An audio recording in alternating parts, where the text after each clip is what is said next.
Sure. Sure, thanks, Matt. Hey, we're going. All right. That is virtual. And our start timer, like ding, there we go. All right.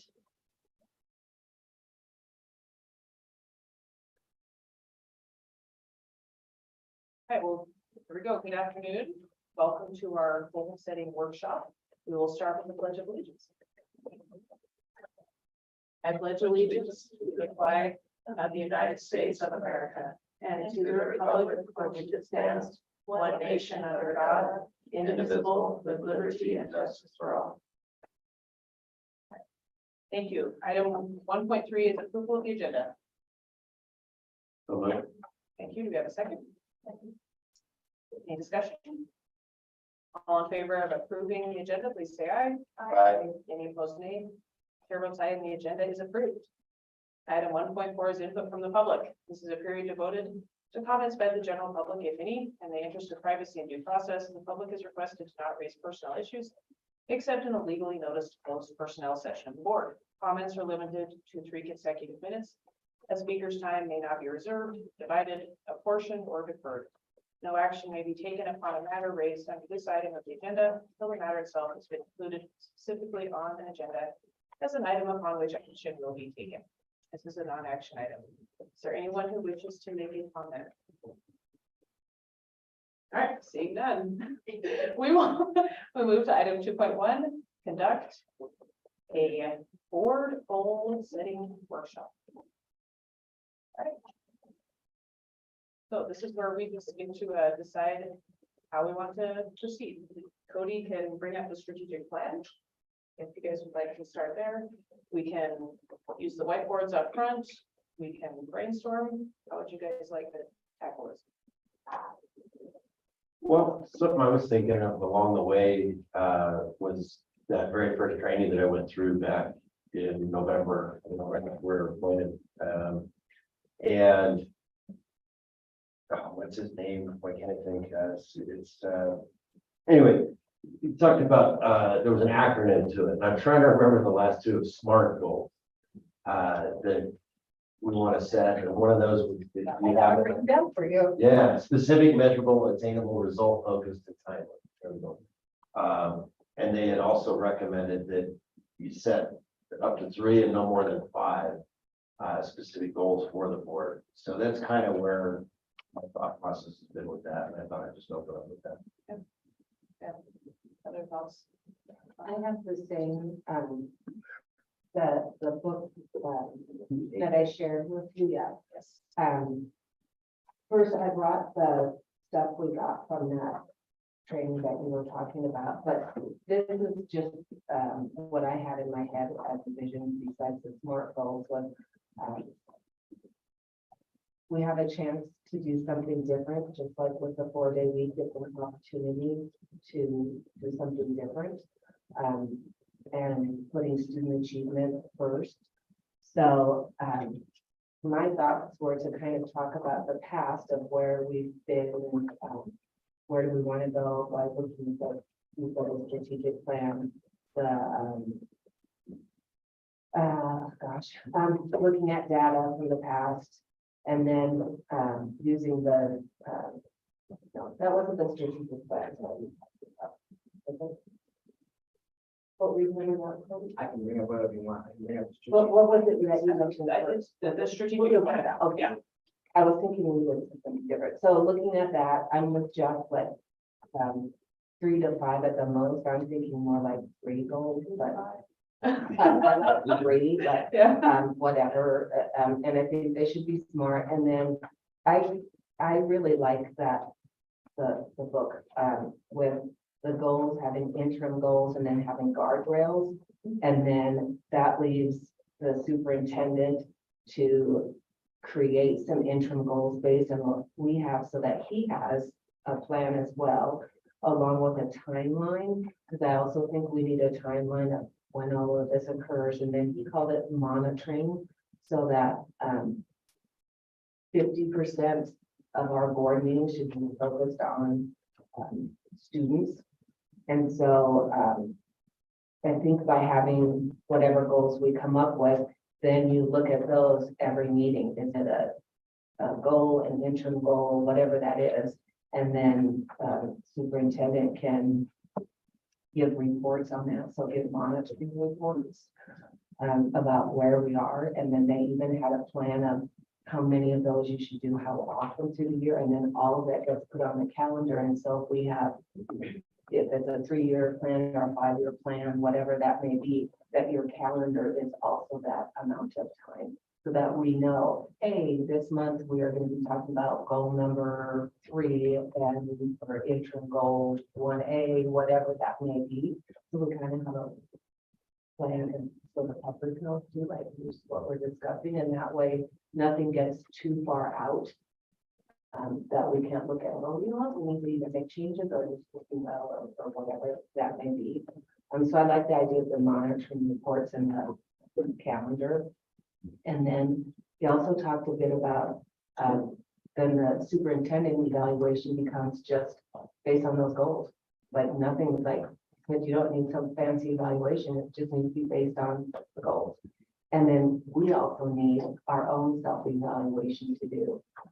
Are we, depending on what we come up with, sorry, I know I'm saying, it's not just me, it's all of us. So whatever we come up with, let's monitor that self-evaluate. Are we doing what we set out to do? If not, what can we change? You know, what's going well for us? And to do that more than just once a year. Which I like that idea, because sometimes the year's too late, it's like, oh, we could have fixed that sooner. We've done that. So those are just my thoughts to throw out there. Of course, I'm just one, so. Those are my thoughts. Any other thoughts? Yeah, anything to start with right here? No, I'm gonna sit back on this one a bit and see which direction we'll go. I apologize for my tardiness. I'm having to step out again as soon as I got here. I would agree with some of what I heard with Susan saying. I think review is necessary, and I don't even know that it needs to necessarily be as formal as once a year. I think maybe at any time in the meetings, as we're progressing during board comment, if you see that there's something that we need to adjust and take a different direction one way or the other, then I think we bring that up at that point. And once we get this process finished of the goals themselves, I think it's going to be a little easier to say, okay, let's drop a agenda item again at the end of the next meeting to just have, you know, another discussion beyond, is this goal still fitting in with what we've done? So that is that. Okay, just one thought I wanted to share is these are board goals. If it is something that is specific to our superintendent, that makes it a superintendent goal, not a board goal. And so we need to make sure when we're setting these, this is work that we can do, not work we're saying, this is what we want you to do. And I mean, we guide the superintendent, but we need to make sure we're within our realm of responsibility when we're setting goals. So if there are no other thoughts, I think it's a good idea to bring up the strategic plan, look over those pillars. You know, there's been a lot of work going into that. I know everybody's had over, you know, been involved in some way in that process. And that's the direction the district would like to go. We want to say, hey, is that the way the board wants to go? Is there something different we want to look at? But I think if we look at those pillars, that's probably at least a good starting point for discussion. And DJ, just chime in anytime if you have any thoughts. Yeah, I was actually, can you hear me okay? Yeah. All right, awesome. I'm currently on a bus, so I'm trying to not talk too loud in my Bluetooth earpieces, but thank you everyone for what you've said so far. I was going to say something a little bit along the lines of what you just said, Teresa, but maybe with a different kind of tone to it, and that is that yeah, I would just encourage you as you think about goals that you want to put together, that you think about the types of things that you as board members have kind of direct impact on, and what sort of things you're able to do, because you know, lots of times I'm not saying you can't do a goal like this, but I like someone might want to have a goal of our reading percent is going to be X, right? And my first question to that is going to be, okay, so how do you as a board member have a direct impact on reading percentages going up, right? And if the answer is 2 or 3 things removed, then I might challenge the thought of, well, is that the right wording for that goal? Maybe should we say our goal is to, you know, do something with curriculum so that our kids have better access, or set up systems or processes in place that, you know, commit our budget to having improved literacy practices. I don't know. I'm just giving like random examples here, but so you always want to think about that question. What do I as a board member have impact on, and try to structure those goals around that concept.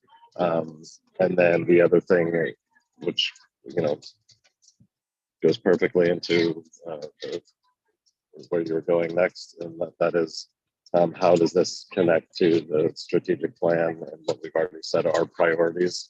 I told I think it was Susan and maybe Cassie, and as we move forward, once, you know, now that we have a strategic plan going into the 23-24 year, and then especially once we get our board goals you know, established here and you know, run by the public and that sort of thing, I will, you know, what we're gonna change our board meeting agendas a little bit by every item we put on the agenda, talking about what board goal that applies to, what pillar of our strategic plan it applies to, and making sure that the actions we take at board meetings are directly related to those goals and to those pillars, so that our attention is focused. Because sometimes we do get a little off track on different things, and I don't mean we as a body, I just mean we as people. Get distracted by something seems like it's important, but then you look around and you're like, well, that isn't anywhere in our priorities, yet here we are spending a ton of time talking about it. So maybe it's just a good way to focus our attention on what needs to be focused on. So those are just a couple of preliminary thoughts I have going into this. Perfect. Thank you. All right. You guys want to kind of look over the strategic plan, or how do you guys want to proceed? Because that was just about I had as far as popping off point.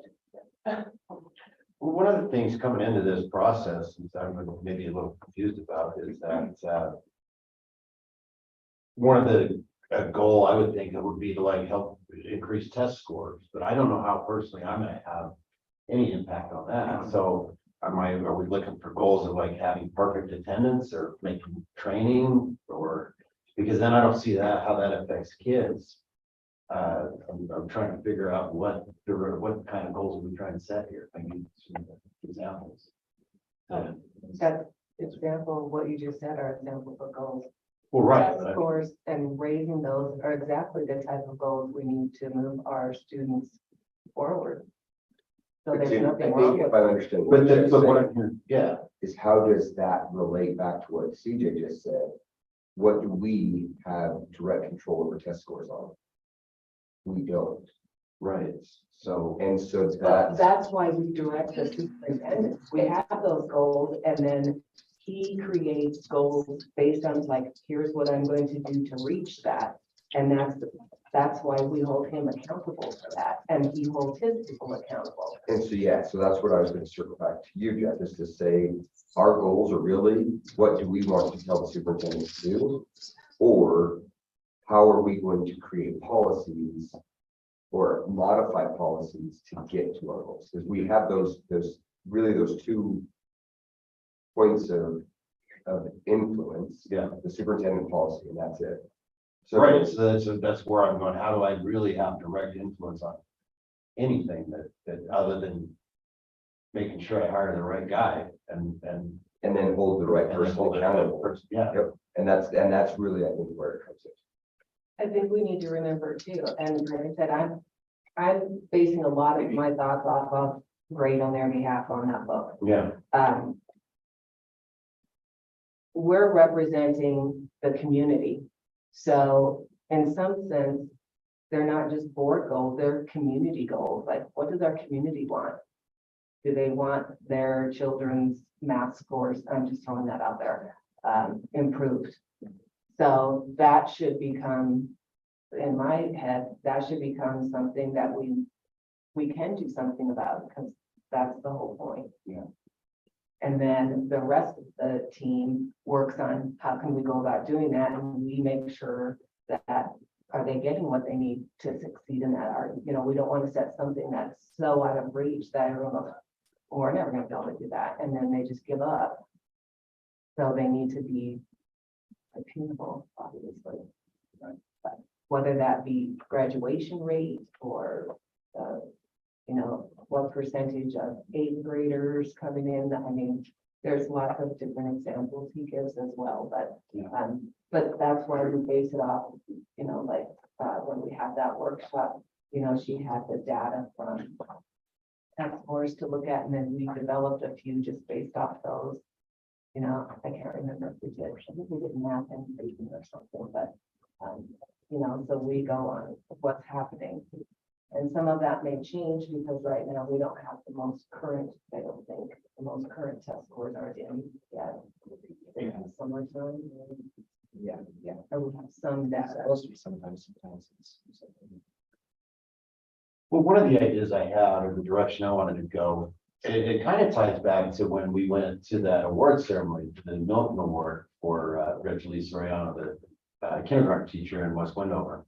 And part of her recognition was due to the fact that the reading scores from her kids were just sky high. They were way above what we were used to seeing.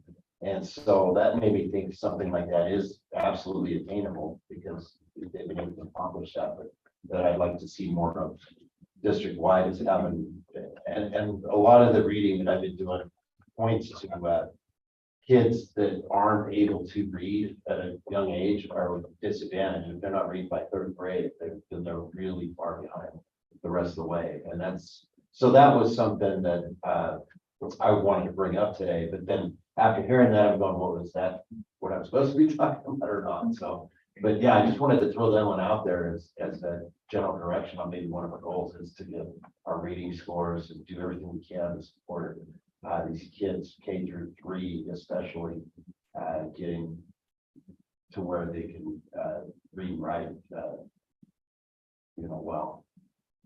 And to me, the strategic plan isn't necessarily goals, they're just, I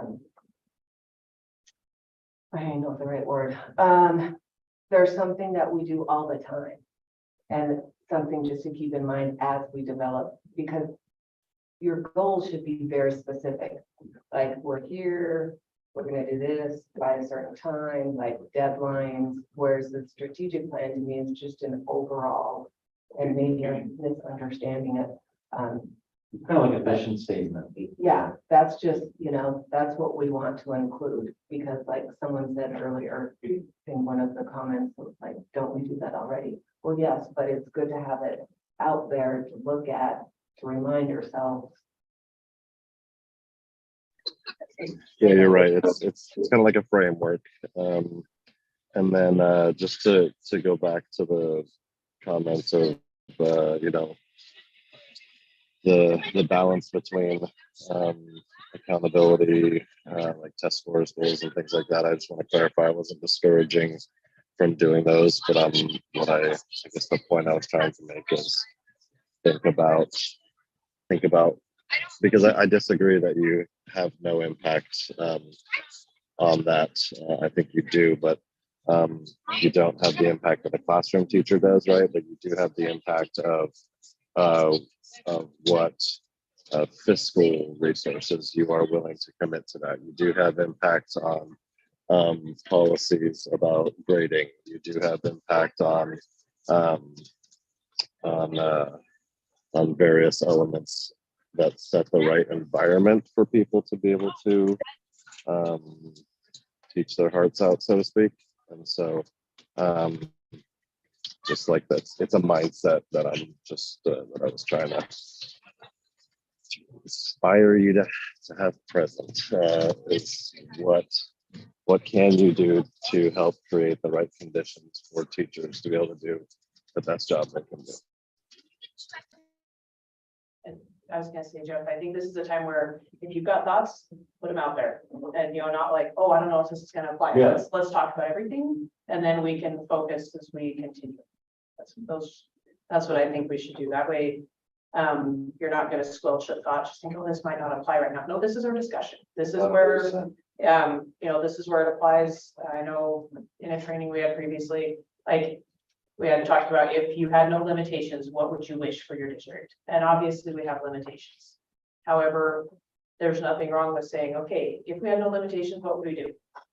Okay, now let's be realistic about what we can do within our limitations. But, now's the time to throw out ideas. Now's the time to talk. Well, summer, for the last time we do safer school, we really don't talk about that much. And there's been a lot of shootings and even that going into the news, there was a shooting. So, and that we one of the goals too, that training for teachers and available for everyone. Students to know more about it too, so that we can see those students are starting their. Oh, that's an idea. I agree with you there 100%. School safety, we saw a lot of sobering details of different things, on this past weekend. And I think that's something we should look at too, is maybe update policy on training and preparedness. I know that we had some minor issues with some drills and things like that. I'd like to see us possibly getting a little more standardized from location to location, via policy on how the drills are conducted, the kind of notification that's given, things of that nature, so that everybody's on the same page and we don't subject our kids to anything more traumatic than what they should be, but again, still have a plan in place and have them be prepared. Like that. That's definitely a goal of mine too. Cody, would you show us? So let's just do it like a real brief. Pillar 1 is basically empowered to own our learning, right? That's what our students. Pillar 2 is. Pillar 1 is our students are empowered to own their learning, right? Pillar 2 is our district and school leadership are committed to the highest quality of education. Dealing with unique needs of each learner. Pillar 3. Our relationships with families are productive and meaningful. Okay, so I just think let's keep those in mind. And even the things that we've talked about already, school safety, academic achievement in one way or another. Those are, part of our pillars already, as far as district-wide strategic plan. And, Susan, you had mentioned, the strategic plan is kind of this big picture item and we need to be very focused with our goals. But I think if we're going to move forward as a district as a whole, it's important we're on the same page. And like I say, already the things we've talked about, we can see in the strategic plan for the district. They're right there. So let's. Something regarding pillar 2, I want to bring up also is the quality of education. Is I think a good goal would be to try and reduce the number of long-term subs and whatever we can do to help with recruitment. If there's something that we can do as a board to make our district more attractive, whether that be through pay or conditions or, I think we should look at all of those things because it was something I said before, is like the 4-day school week is going to help us with recruitment. And I said that I'd rather have the kids with a certified teacher 4 days a week than a long-term sub with 5. But again, just besides the 4-day school week, if there's anything we can do to help get more qualified certified teachers, and big shout out and big thanks to all the long-term subs that have come in and work for us and do a great job. But as far as getting our standard of education up, our quality of education, I think that's something we could do to really improve that, would be to get our numbers up. To that point, Cody, how many of our long-term subs are on an ARL route? As a general percentage. None, because those are two different categories. Okay, so if they're a long-term sub, they're not on it. They might be on a personal route to becoming a teacher someday, which some of them are. But an ARL route, there's about 20, roughly 20 that are in that category. And they're in the classroom now. Yeah, and those are paid as teachers, treated under contract as teachers. They're just a different license route. So long-term sub is not an ARL yet. Most of them depends on what they're trying to do, going to school. To a previous comment, if we have no restrictions, what's the quickest way to get a long-term sub as a certified? Teacher, they would have to get a degree, a teaching degree. Fastest way is obviously with GBC or an online platform, and then we get into the student teaching. And then there's different. Current rule right now is that they can't be, when I say rule, current law is they can't be paid for those first 4 weeks. Of their student teaching, there's a bill that's trying to get rid of that, and then, of course, in the perfect world, the best way is to have a mentor teacher for each one of them, which was what originally. Now there's some policies that are being tried to push through that where one teacher can have 3 or 2 different student teachers under them. So Susan's the head teacher with more than one student teacher.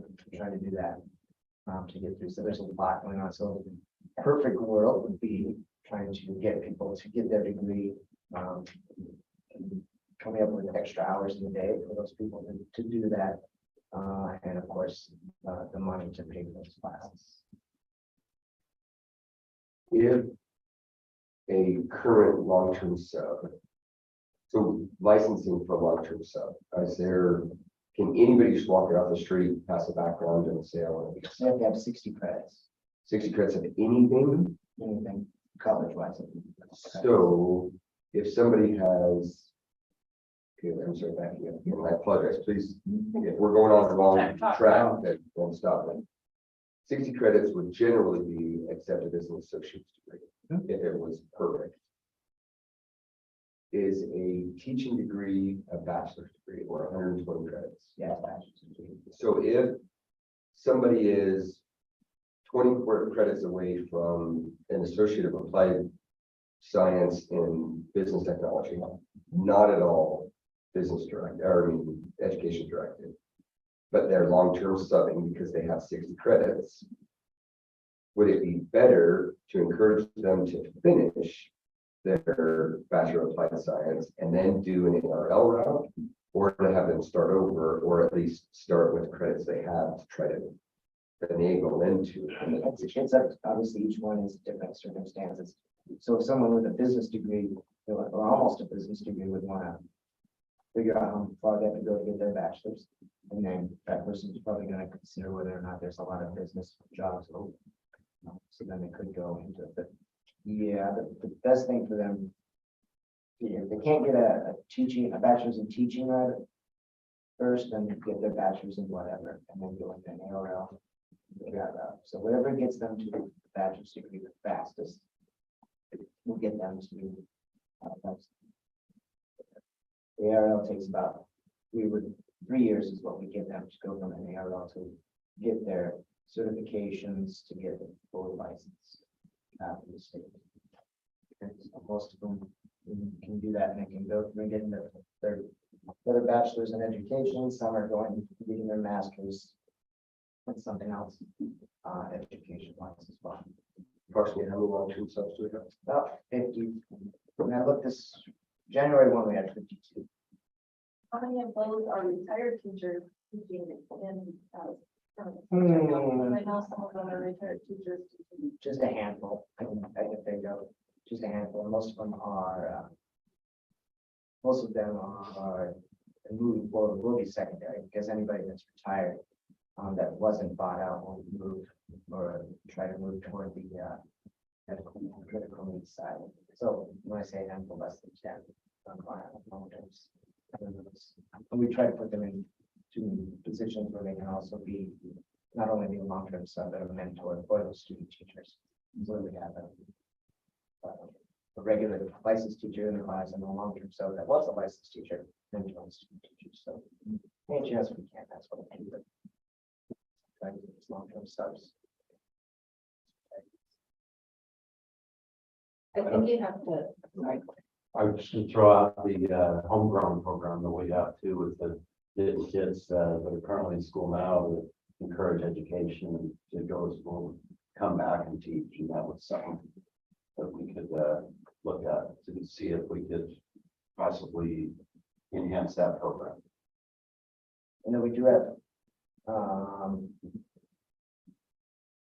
get back to the ARL and now get back to that one. Yeah. On the ARLs, do use a grant, I can't remember which one we mentioned, but we have offered reimbursement for those in the ARL program for the reimbursement of their classes. Just this year. And when you just talking about on those, you do have trying to teach programs like CTE that starts high school kids out and using for the education platform of becoming teachers, and then whether they become long-term subs or paraprofessionals, is then that would be, especially when Dover does that quite a bit with their grow their own and that route sub license. So they're a paraprofessional with a sub license, and go that route. We have a few of those in the district as well. Not just they can teach whatever. Yeah, and it would be the same as a long-term sub. It's just that long-term subs don't get benefits. They don't get PERS. They also don't get health insurance. But the paras would, PERS too. so they qualify as a full-time employee as a para, because they have a sub-license, they can teach. And we allow them to be alone in the classroom. A typical paraprofessional license doesn't allow them to be without a licensed teacher. So anybody that is a parapro in our district should, bar that, does have a license, a sub license. How quickly is it, I'm sorry, Susan, you have a question. How quickly can someone become a parapro? Parapro is, you have to pass, you can either pass a praxis, I believe it's 40 credits. So it's a little easier than a sub license. But they'd have to do a parapro and a liability. sub-license, so they'd have to get 60 credits in regardless. Yeah, and that's so that we can allow an individual, a licensed individual in the classroom. And that's how we do that, because we've had parapros that when things get drastic and desperate, we're like, hey, we need you to sub this class. All right, that's how I allow that. But we don't let paraprofessionals be a substitute for the day unless they have some license, otherwise that puts the district to a viable situation. Let's assume a parapro has 60 credits, and this is their first year teaching, and a substitute has 60 credits, and this is their first year teaching. Both as long-term subs. Say again? Both as long-term subs. Okay. Okay. Would it be accurate generally to say that parapro has a higher compensation, not only because of benefits, but would they also have a higher base rate of salary than the long-term The sub? long-term sub makes about $230 a day. Roughly, they cost the same in the district overall. Because the parapro gets paid less, but has benefit. Yeah. Okay. It's, I can get it specifically. but No, I it's roughly the just same. thinking general, because I was then thinking, well, let's take our long-term subs and convert them to parapros, because part of that, we want to capture them and not capture them, but we want to be able to give them benefits to say, well, yeah, right, support them and. And we've had keep that, them. we've had that conversation amongst cabinet as well, just not only the reasons that you guys bring up, but for the recent legislative proposals that will require past, that will give benefits, health insurance to long-term subs, and then there's another one that will require that we give, hers as well. So why not do what you just asked into that category? And then we also have who represents them, whether it's a classified and certified. It's not just cut and dry in that conversation, that's for sure. There's a lot to it. Well, and some of our subs are subs because they like to be able to have the freedom of saying, no, I'm not available. And a long-term sub's a little different because they're gonna say, yeah, I'm gonna take this 6-month job or this 2-month job.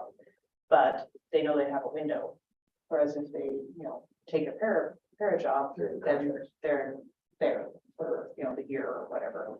And so I think, saying, hey, let's convert all of our long-term subs to para posts.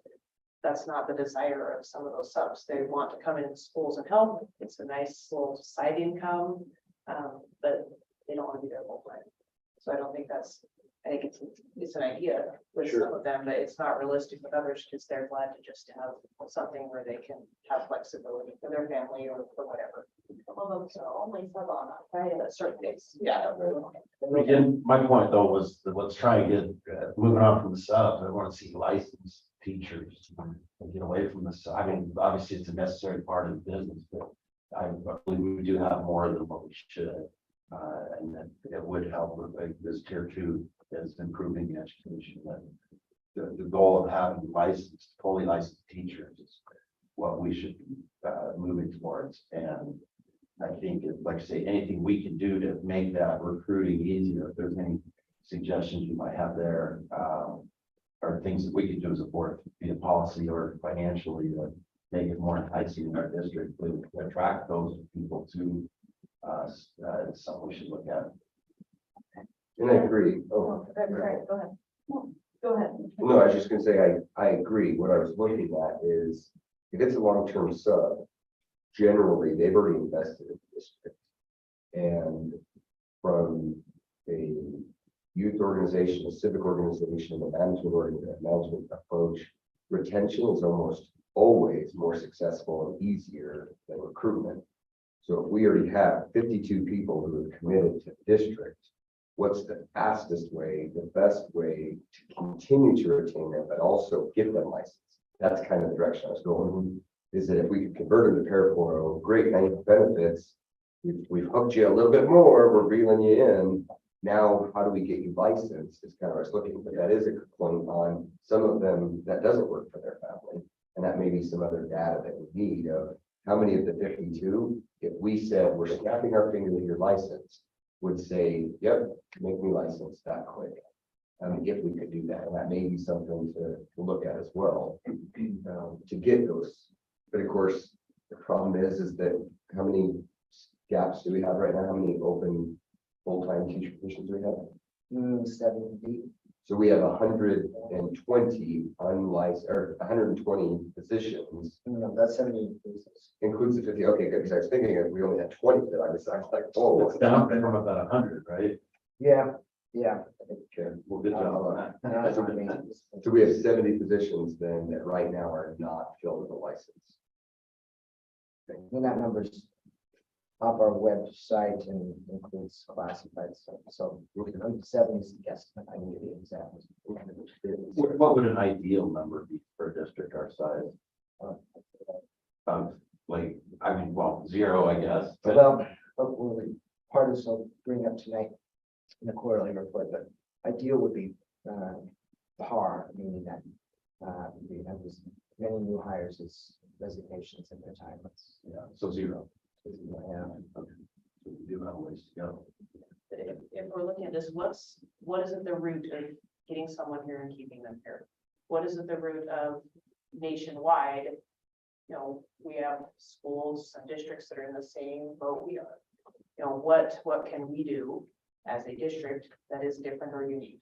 Because I will say this generation of workers, and Cody, you can correct me if I'm wrong, but a lot of them don't care about benefits as much as as past generations. They don't think about retirement.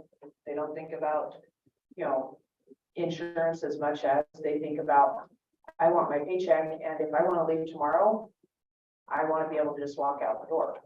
And we need to create a place where they want to be, where it's exciting to live in Elko County.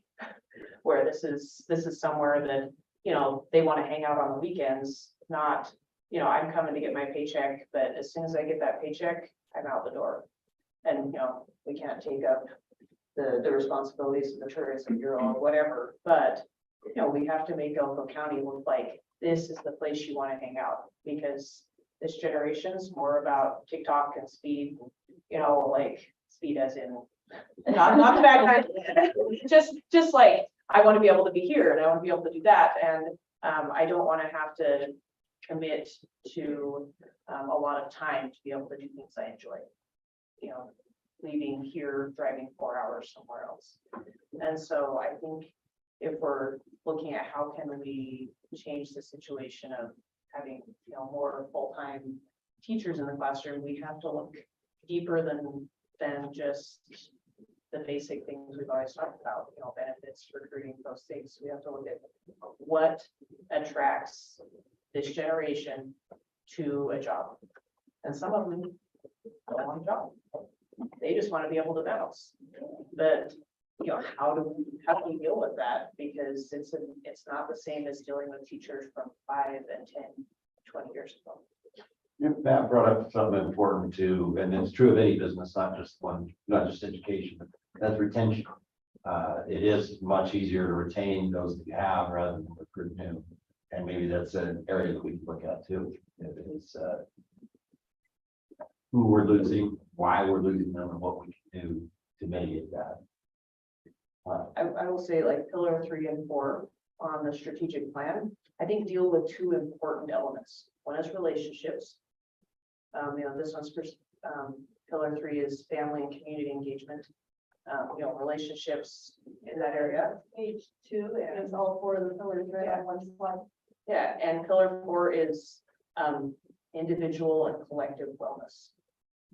And those 2 are things that are really important to this generation of workers. They want to have great relationships where they feel engaged, and they, you know, mental health, physical health, incredibly important to this generation as well.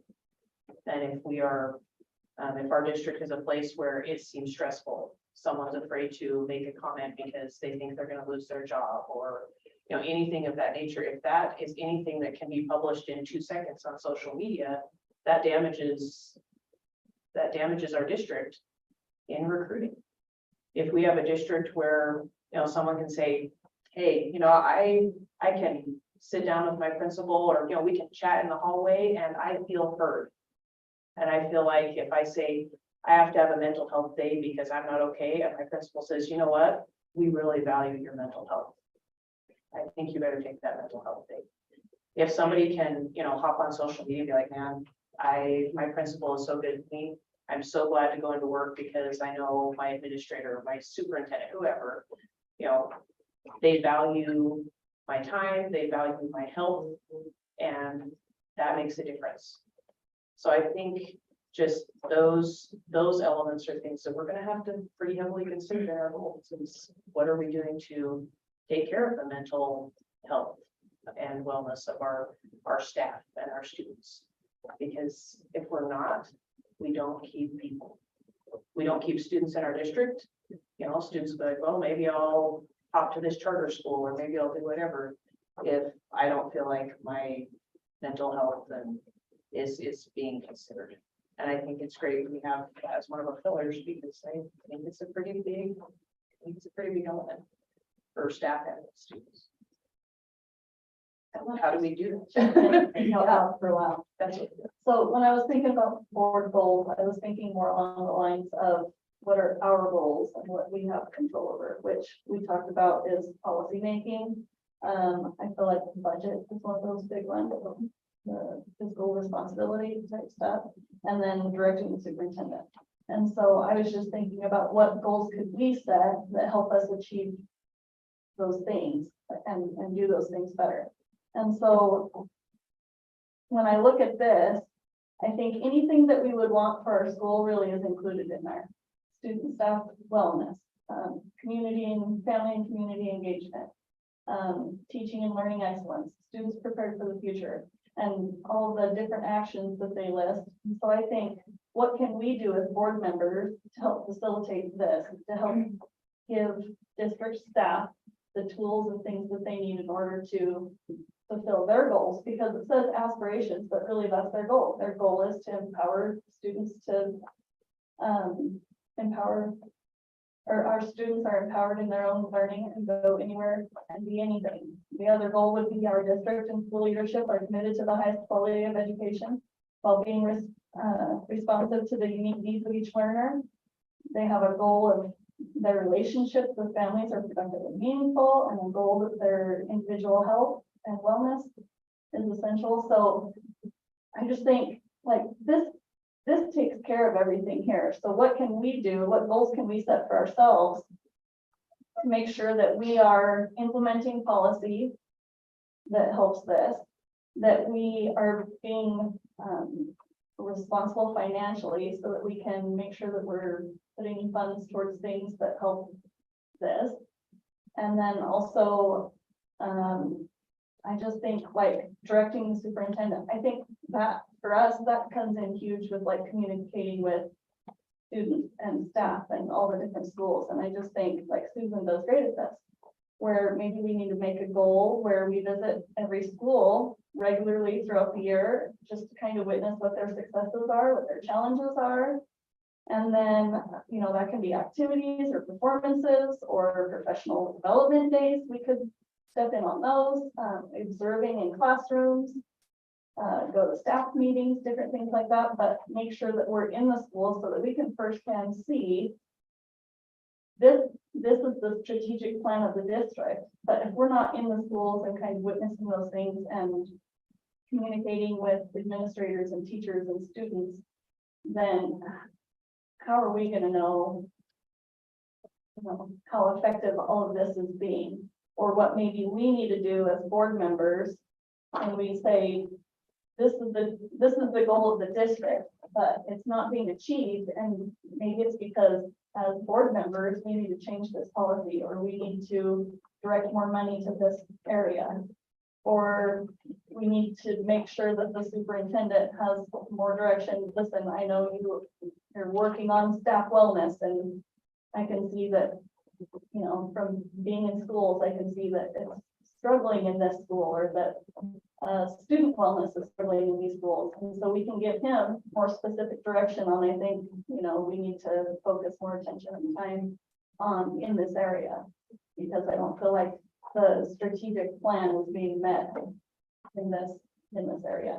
And so that's where I just kind of feel like our goals should be based around like we were going to pick 3 goals. Our goal should be a goal based on making sure that we're familiar with policy and how it's actually affecting our schools.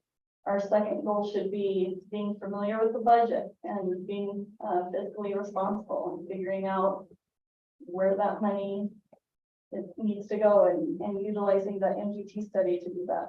And then communication, I think, is the third goal should be something along the lines of communication and making sure that we are in the schools, communicating with students, teachers, and staff, and witnessing firsthand what's happening in our school district, so that when we do direct our superintendents, because we've witnessed it, we've seen it, we've talked to people, we've heard the successes, we've seen what's working in some schools.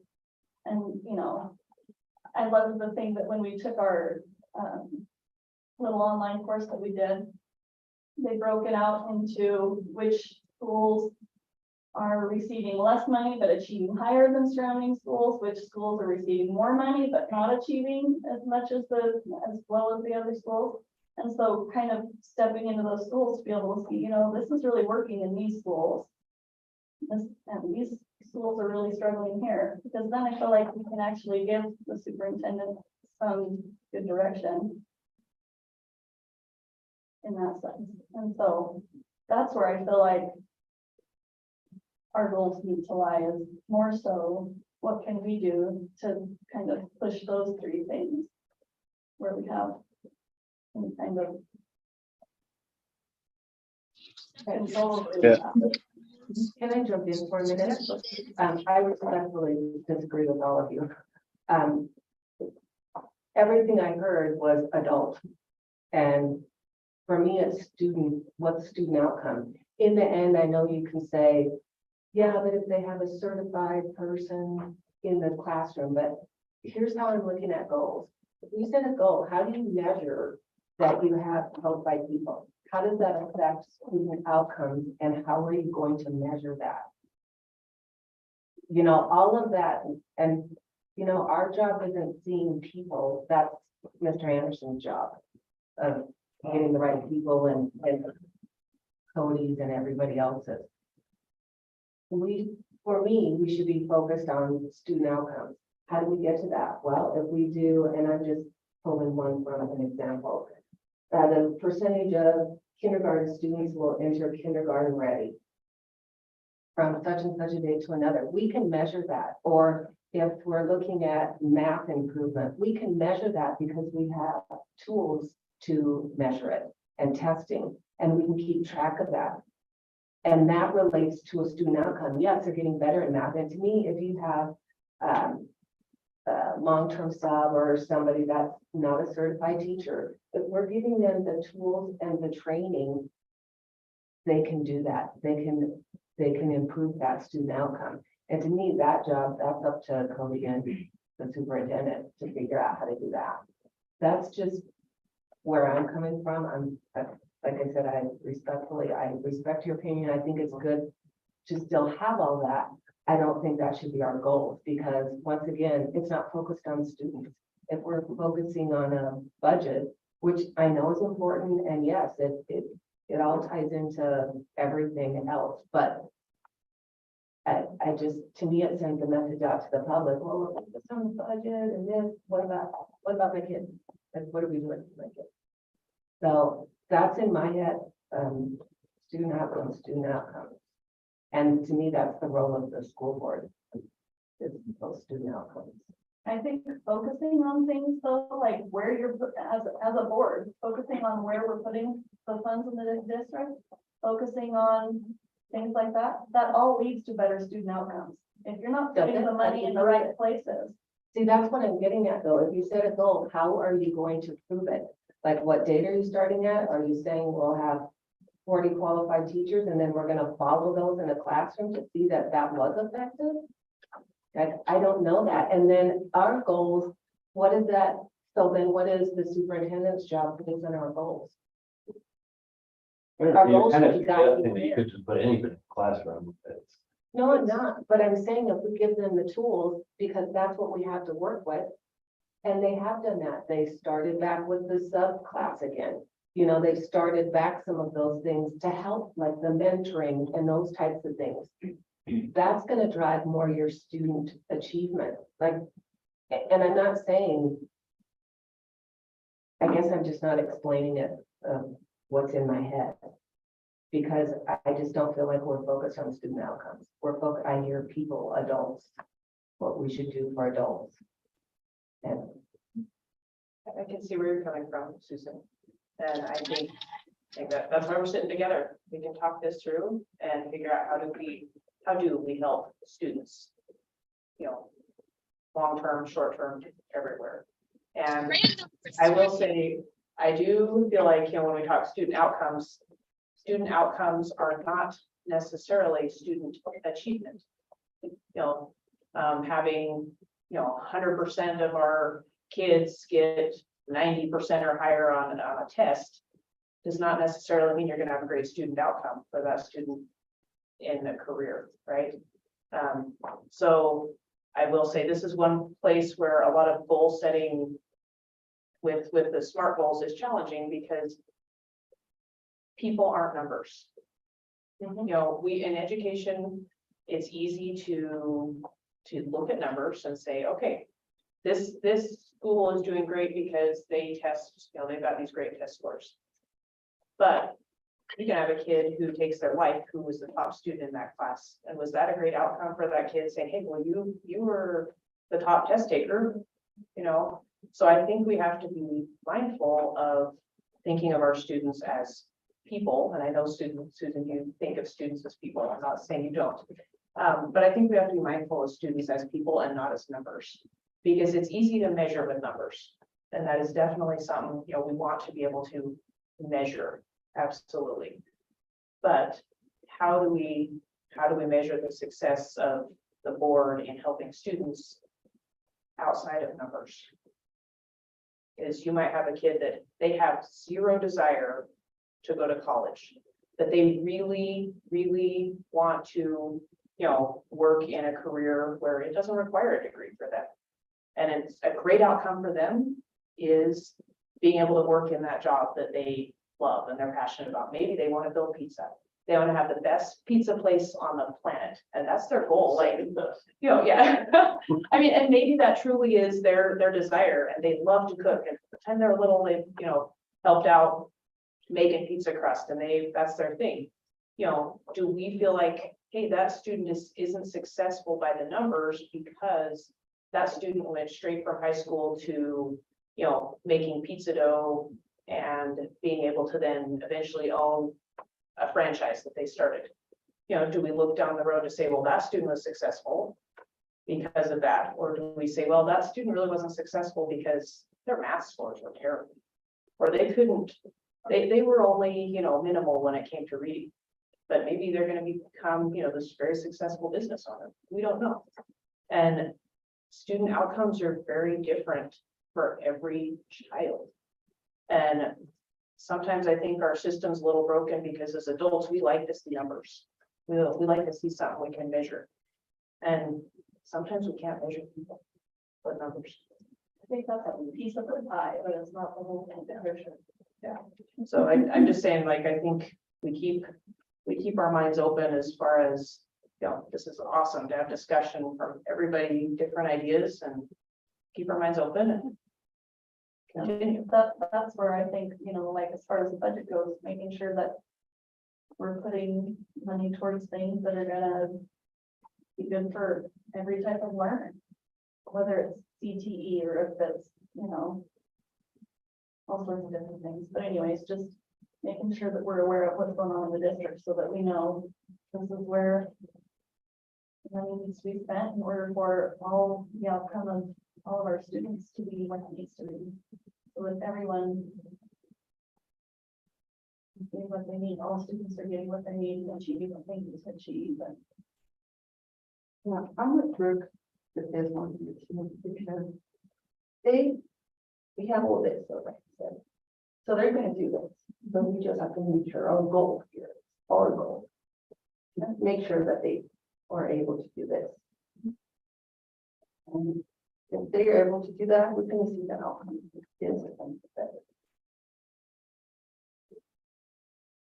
I think the second letter of SMART goals is measurable. The numbers are important. I think They absolutely are. That's how you. But, and to go back to what you're talking about, even somebody making that, working on the wine in the kitchen, they've got to be able to read a ticket. They've got to be able to count it, to know how many, maybe to even just make simple change if I can. You can even begin to tell you how many kids I've come across with a high school diploma that have a hard time counting, or can't even do it. Count a drawer down to $100, or even give back change for $1. It becomes very complicated. But that leads me back to one of my original suggestions, and that is literacy rates on kindergarten through third grade. And that's where we can do something to, you know, that is student focused. And if we can bring those, our numbers, if you look at that, I remember when I first started out and I saw that was somewhere in the 30% or something like that range of third graders who were literate according to state standard, which aren't that high. And I don't have that number in front of me. I'm going by memory, but yeah, what is it? That's in general for the. Yeah, I mean, we're looking at 38%. And so, you know, I feel like it's really important that we give the tools or have some sort of thing to really emphasize that. I think that's the biggest single thing. If we're gonna talk about direct student impact and student achievement, is giving those kids the tools just to survive life, to be able to read and write and count and understand, to be literate. And again, once it gets past third grade, it becomes real tough. Our numbers are You're talking numbers that are really tough there, so. So I'm hearing Susan's side on detail, and I'm hearing the rest of us kind of on a bigger picture, and I don't see why they're not in alignment. We can certainly start at the top with a communication, or depending on how you flip the pyramid, the point of the pyramid is measurable. We need students that are going to be able to perform at this rate, as what Susan's saying. Now, how do we do that? How do we build on it? So whichever way you want to flip the pyramid, I don't really care. You know, to me, it's semantics. It doesn't matter. But I think Susan, you're on the right track in that we need this, and then it's how do we get there? Everything should facilitate the student success. Right, that student outcome does need to be the primary, and so now it's a matter of where we're getting that. Right. I missed the meeting that was last week because I was out with scouts, with adult leaders, teaching how do we train scouts. And the whole purpose of this 5-day training course that we're out in the middle of the woods teaching them is a ticket, and it's a single ticket, and it says, what are you going to do? What is your vision? Within that ticket, we make them break it down into 5 goals, and each of those goals has to be a SMART goal where we make them break out what in your ticket is specific, what is measurable, what is attainable, what is relevant, what is timely. If the goals are written perfectly, the SMART portion of that is automatically done. And if the goals are written perfectly, then that immediately feeds back into the ticket. And the ticket or the goal is a long goal, but it says by doing this SMART thing or this specific thing that's measurable, that's attainable, that's relevant, that's timely, and doing that 5 different times leads up to the goal. So yeah, I think Susan's right. It has to be for the student. And Susan, what I was looking at with like the discussion on the teachers is I do agree that generally a certified teacher is going to be having a higher, it's going to have a more impactful student outcome than a non.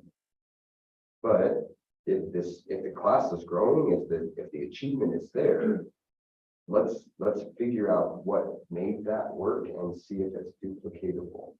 Which I don't know what's the word, but we're going to go with it. So I do like that, and part of that also that I like the benefits-based accountability that I have mentioned a couple of times during meetings, and that was at the NASD conference.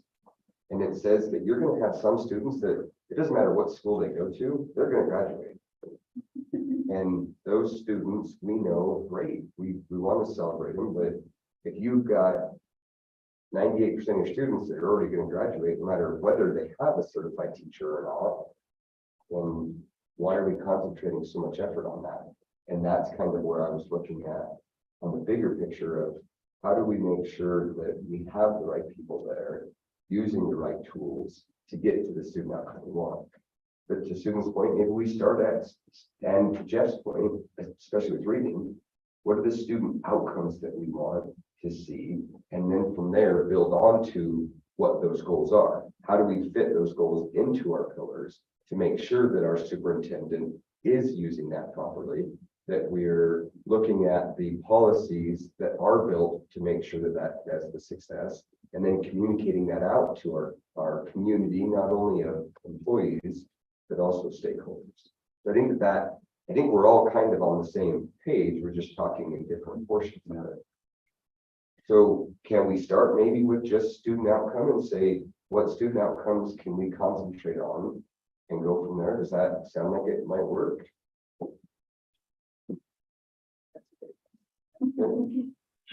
Hey, you guys are having a great conversation, by the way. I really appreciate what's being discussed, and what I want to throw out there is, you know, I think you're starting to really focus in on just some things, and one of those that I think is of great value. It fits the categories of everything you're talking about. A couple of times it's been brought up about our K through 3 kids. you there that came up as maybe one of the most primary things that we wanted to put a lot of attention on in our strategic plan. And it fits under the third pillar, I believe. And that is something that you want to positively affect change, especially going forward into the future. Start to work on how we communicate with our families to get kids kindergarten ready, and when they're there, how we're bringing them along. You want to make a big change. That's a great area of focus. You know, I'd like to nominate that as something, as one of those goals, because I agree with the you got to have the measurables, and that would, if we came up with a goal that didn't have a measurable, you know, that would be the first question, is how are we going to measure that? So I'm with you there. And I also want to point out again something that was brought up at the beginning, and I want to keep challenging us as we talk about it, is we need to think about how we can do things differently. Education is, I was going to say, unlike or somewhat different from what it was when we all went through school, but that's a misrepresentation. It is so different from when we went to school, and we need to think about the needs of our students now, and think differently, because the thing that got us to where we are now is 30 years of, here's our math goal, here's our language arts goal, and here's our graduation goal, and that has preceded everything up until right now, and so it's okay to think about those things. Also, you want to think about how not to duplicate effort, because those are inevitably going to be goals and SPPs for individual campuses. And once the state gets its act together and we have a district performance plan, those will necessarily be part of a district performance plan. So instead of duplicating those efforts, think about ways that we can measure other things that are important and that will impact students. And Teresa, just like amen, preach to what you said about, you know, there are lots of different ways to positively affect outcome. And so those are my thoughts there. Well, I just kind of had a thought as we were looking at this, if we're gonna say, okay, let's, you know, obviously we want to focus on student outcomes and student finality, you know, keeps in flow. How is this gonna help us? Throwing out an idea. You know, you're talking about, let's work on, you know, literacy rates for our K3. What if we broke it down and we say, let's set 3 goals. Let's set a goal for student outcomes for K3. Let's set a goal for student outcomes for 4th through 8th graders or 4th through 7th graders. Let's set a goal for student outcomes for 8th through 12th or 9th through 12th. Would that help us to look at things, you know, break things out just a little bit, but look at them in a little bit different light? Because yeah, absolutely, we want our kids to be reading by 3rd grade, because that's going to affect everything moving forward, right? Are there specific things we can do better for our, you know, kids that are at the middle of their learning, you know, 4th grade through 8th grade? What can we do better for our high school students? And that's just a, you know, throwing that out as maybe that's a way we can start discussing what goals we want to achieve. One of the things I have seen constantly, my daughter is graduating, and so I'm seeing a lot of her friends from all over the country who are getting their associate's degree a week or 2 before they get their high school diploma. So they automatically can be a substitute in our district because they've already got their associate's degree. They are starting college, if that's the route they want to take, 2 years ahead of their peers that have just a couple college credits or 0 college credits. You know, I know other districts work, and I know we work with GBC, but as far as our high school kids, should we be providing a better avenue for them to be getting their associate's degree, or more avenues is maybe what I should say, for them to get their associate's degree the same time they get their high school diploma? Should we be working with, hey, GBC is an option, hey, Truckee Community College is an option, whichever, some schools out of state that would make sure that all of our Nevada standards are met. Is that something that, could be helpful to our 9th through 12th grade kids? Because that's something where I think we're behind. I think it's a great idea. So that's in here too, as part of actions for students prepared for the future, advancing academic opportunity. Is there anything we can do as a board or as a district to help facilitate that? Maybe as a group rate? I mean, or set up a partnership with a certain entity, like Great Basin. One entity. More than, Kids have different ideas. I mean, we're talking about financial assistance, if we can help them with grant applications, and there are things along those lines that we. That's kind of where I was talking about, is everything that we're Yeah, gonna that's- want for but our schools is in this plan. And so how do we as a board members have the goal and achieve the goal? We're setting goals for the superintendent to go by. That's a philosophical move for us. I mean, it's something that my daughter is gonna be school. But she's doing that. She's going to ask her, but I need that here. She graduates, and so my concern about moving those kids in the classroom and substitute, they're so close to you. And that's, And I understand that, that too. that's where that's where Cody, I Yeah. think, would get a little nervous. Putting that. Yeah, and I get that. I wasn't suggesting that. I'm just saying, that, we're giving them an avenue so that they can have an income and not necessarily as a substitute teacher. There's no reason, The game. Yeah. there's no reason we don't have dual credit going at a high rate. In Wells, the guy donated $6,000 to Wells High School to pay for the dual credit classes. And, that's something that's philosophical, that the board directs, something that we can do it, in our schools. And I think that touches a little bit on it, and you started touching on it as well. I think one of the things that holds people back on the dual credit is, one, no matter how many times we've talked about it, there are still people that don't know that it's there. And the second part is, frankly, parents say, why should I pay $60 to get a college credit for my kid when you're teaching them for free? Why would I give you the extra $60? Because it's not our teacher anymore. It's now the college's teacher, whether it's GBC, TMCC, whether it's College of Southern Nevada, whoever, somebody out of Boise or Utah. These parents don't see the value of that, why a dual credit is important. But the dual credit has to be paid for. We'll pay a portion of it, but do we want to take on every cost of that dual credit? And if so, how do we adjust the budget? And all of that goes back down to Susan's student outcome.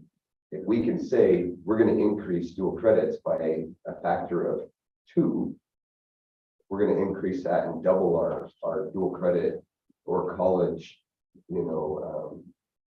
associated receivers. That's our goal. How do we get there?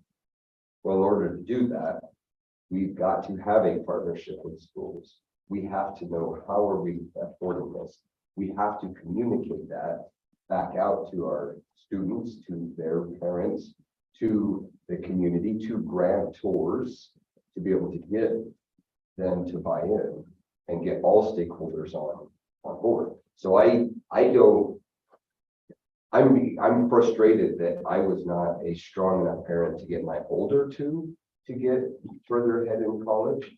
And that my son, our youngest, is going in as a junior, and now he's starting to look at that. And he set himself up well, but I don't know that he's going to get an associate's degree when he graduates, no matter how many times. For 5 years, I've been talking to him about that. 2 years while I was at college, and now 3 years after. And as a member of the school board, yeah, why isn't your kid getting an associate's degree? Well, I wish I could tell you that, But I'd like that as a goal for the 9-12. And if we did split it up, I think a 4-8, either a K3 or K4 or a 4-8, 4-8 or 5-8 would be a good distinction. Because Cody, our combined schools or our rural schools stop at 8, correct? And what is the breakdown for the degree early childhood education? Is that pre-K 2 or is it pre-K 3? I think it's pretty easy. That grade 3 is when they go the S-backs, 3 to 8, but we just showed what these we were trying to for that this and this proficiency. That would be that's what that is. Just to go back to an example from I know you two weren't at it, so the meeting that you referred to at the beginning, this was a possible goal we came up with. Compiled SBAC ELA proficiency for grades 3 to 8 will increase from 38.4% on May 2021 to 50% by May 2026. And then our interim goals, and I won't read all of them, but an example of an interim goal was compiled SBAC ELA proficiency for grades 3 to 8 will increase from 38.4 on May 2021 to 39.4. And so we had little increments in between till you get to that final one.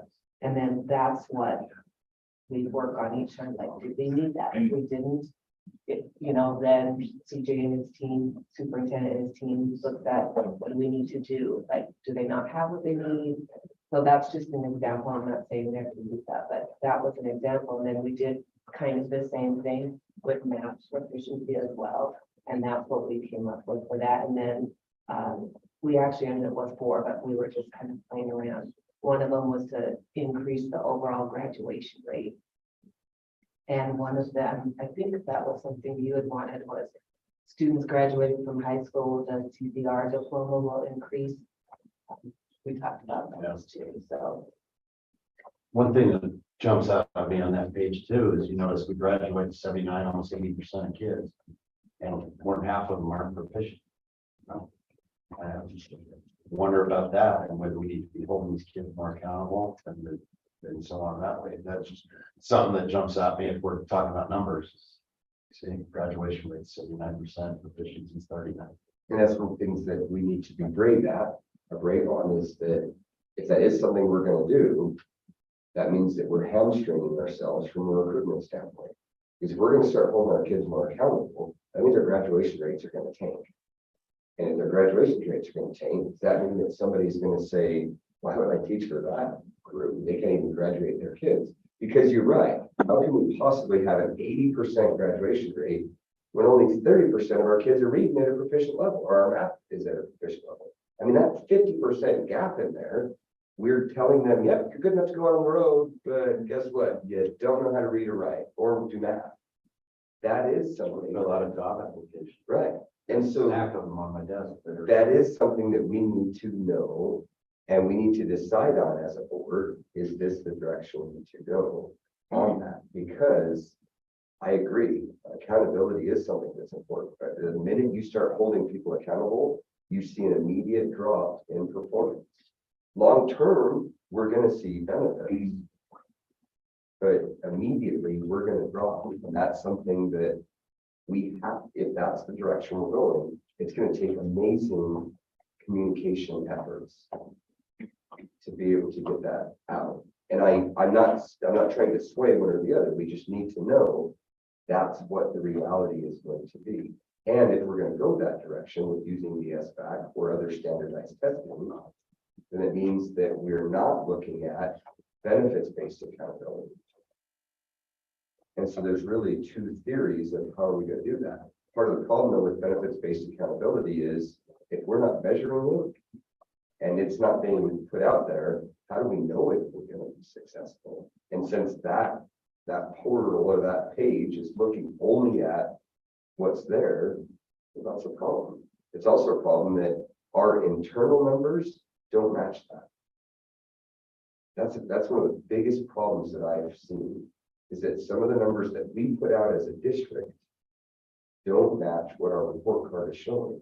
Because there's gaps, or because we're counting it one way and they're counting it another, whatever that may be, we've seen discrepancies between what's publicly available on a statewide, nationwide basis, and what we are putting out as well. Sometimes our numbers are better, sometimes our numbers are worse. So I'm not trying to say we're fluffing it and then superintendent and his staff are trying to, pull a fast one on us or pull the wool over our eyes, but that's just where we're at.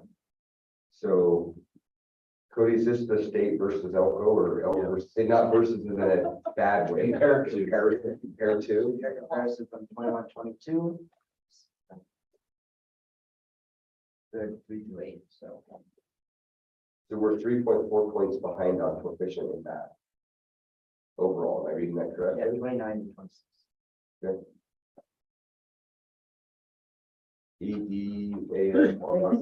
EDO is emergent deficient, I think, and then approaching standards, meet standards, and exceed standard.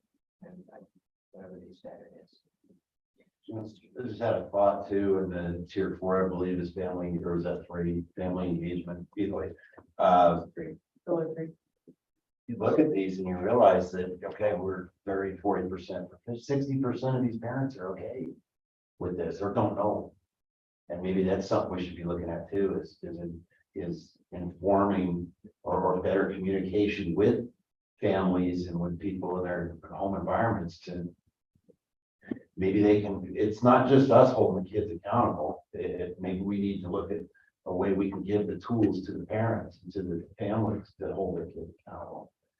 That's part of that strategic. Yeah. plan, Yeah. because that's part of, once again, the superintendent and his team to do all of that.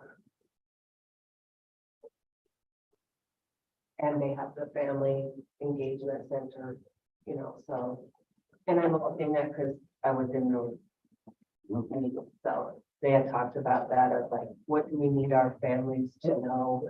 We talked about partnerships like with GCFS, family, the family center. Family resource. Thank you. I was missing the word there. How can we get with those groups so that their little ones are ready? Like I talked about it, even like with my CASA stuff, like I'm trying to make sure now that I tell the parents, you do know that reading to your kid is important, like just trying to talk with those without telling them what they need to do, so I think that's just part of that. And once again, if you set that as a goal, how do you measure it? And not saying, because to me, those are all actions they're going to always work on. You're always going to work on community engagement, family Why? engagement. Why are we always doing that? They Because- put this plan Because we together, want to look, include our they had families specific because goals. they're our stakeholders, Right, and all I'm saying is, if we've always done it and we're not getting any further ahead, why do we keep doing it? Maybe we should They're stop. just trying different things. You're always going to try to build that relationship. Like, to me, you can bang your head against the wall, but you can't give up. Because when you give up, then you said, I don't care anymore whether you people are going to pay attention or not. But all we can control is when they come to school, that's the part we can control. Exactly. But we can And that's what I'm we saying. can still give them resources. We can still provide those because there's still people that are going to take those. And that's all you can do. I'm saying we concentrate, and this is where I talk out of both sides of my mouth, because on some hands, there are things where I'm like, absolutely not, you can't do that without telling the parents, but in other times, I think we're at this weird point of society in which parents aren't engaged in their education and their education of their students. Generally, there are some that absolutely, they are sitting with their kids doing homework every night. It seems that the majority aren't doing that. And no matter how many times we've said, we as a society, I'm talking nationwide, have said, this is what's important, it's not happening. So I'm just saying that we're not giving up on parents. We're just simply saying, we're here for you when you're ready to come to us. Make it an opt-in instead of an opt-out. They have to opt into what we're doing. In the meantime, we're going to work with our kids and we're going to do the best we can. And if they're wanting to know how they can read to their kids at night, great, thanks for asking. Here's everything we have.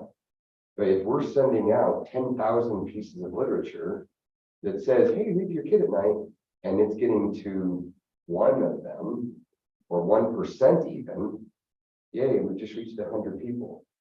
We just wasted 9,000, but I disagree in that we've just wasted resources on 9,900. Those are resources we can ill afford.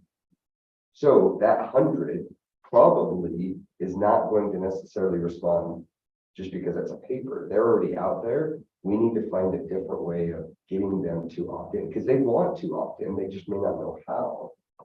And the 9,900 that aren't engaged or that don't see that information, I think, I just don't have that solution. And again, I think that goes back to the superintendent of how to do that, but I as think a that's why you goal- always have something new you're trying.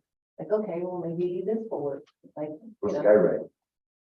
it's like, I don't know if this is a good idea or not, but I saw this on, gotta find it.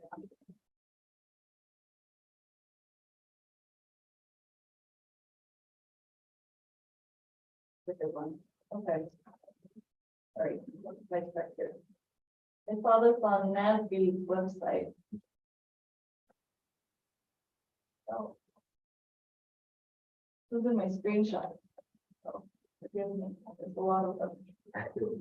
Okay, so on NASB's website, it says community mapping is one strategy that helps ensure all voices are heard and that positive relationships expand throughout the district. In this process, the board assigns liaisons to each community group, including parents, families, senior citizens, students, and businesses, and every cross-section of the community. In order to improve outcomes for all students, your board must ensure that all voices are heard. But I guess that NASB gives. And if we were to do something like that, it's less expensive to have our time as a board, or to direct time to the superintendent to have key personnel available and say, here we are, than it is to continuously send information home. Now, so we'll have to get them to know how it's not. So, you know, there is still that investment originally. But maybe we do that with parent-teacher conferences, which are really inexpensive. Having a sister that is a teacher and having had other people tell me as well, we're kind of a lot in 15 minutes they're teaching anyways. But to say, there you go, this is something that they're doing. And we purposefully target it around that so that maybe even as they're coming into the school while they're waiting for the parent teacher, so the teacher doesn't have to worry about it at all. Maybe we assign somebody to every school as they're walking in to say, we want to hear from you. There's a meeting, please come. Because time for a person is important and it is expensive as an employee. But if we had people at each school for an hour, that's going to be less expensive than sending out 10,000 pieces of paper 3 or 4 or 5 times a year that aren't effective. that's why we'll have class dojo, email. That's something to me, school take care of. And you have PTAs, you have some healthy, active PTAs at schools that can help a school with all of that. I don't think we need to be. And so maybe that's the solution. At every school, ask the PTAs, the people are coming in, to say, we're having a meeting. This To is me, what it if is. we set that goal and we can measure it, then it's up to CJ, principals, and the rest to figure out how to do it. However it works at their school. I'll agree with that. And it means that we hold him accountable. Right. And if we can think of a That's why we solution, come up that's with certainly goals. we can. So that he knows what we want him to work on. And then based on that, that's how we hold him accountable. I think we've had some good conversation, some tough conversation, which I think is valuable. We've been at this for just a little over an hour and a half. I'd recommend we take a 5-minute break. Everybody get up, walk around, get a drink, go to the bathroom, whatever you need to do. And then let's reconvene. And when we reconvene, let's talk about, okay, what's our number one priority? And how are we going to set a goal from the discussion we've had? Or maybe when you move around, there will be some new that comes to mind. And that's okay. That's why we're here. And we don't, I will say this, we don't have to finish this today. If we can, fantastic, because time is valuable. However, you know, let's continue our discussion, but let's take, you guys want 5 minutes, 7 minutes, 10 minutes? I think five should be all right. Oh, Six. 6, okay, so it is now 2:33. At 2:38, we will return. Don't forget that this meeting is still live, so any Yes. sidebar conversations that you need to have. How am I gonna tell that joke?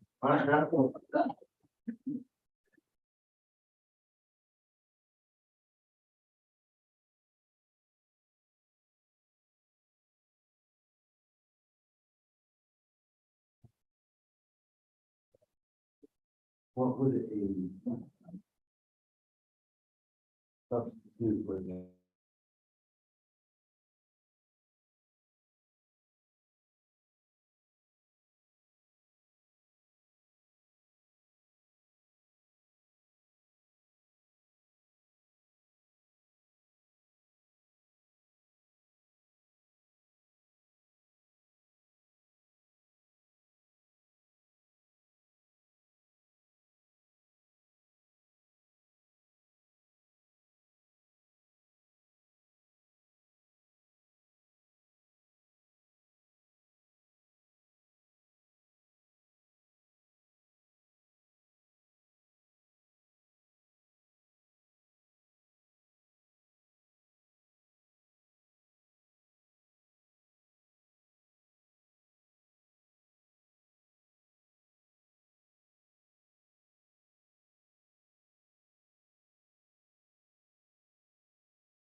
All right, okay, so I'm gonna go up to the board up here.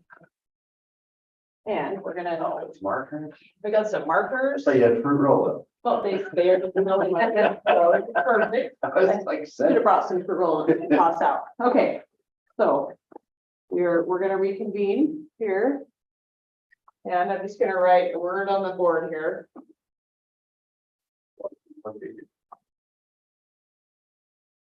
Okay. If that word is up there, thinking about our discussion, I can't see the word. priorities. Oh, okay. Okay, Priorities. Get paid to go back. okay, I'm just gonna throw everything up here. Or part of it back, yeah. Okay, this isn't gonna be pretty because I'm writing fast, but it should be legible. Okay, what else? Proficiency. Proficiency. Okay. Let's get back going for a minute.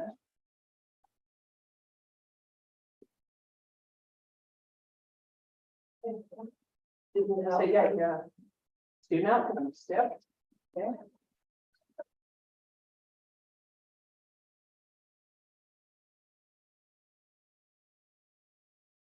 I think, building trust within our community. Everything within our community.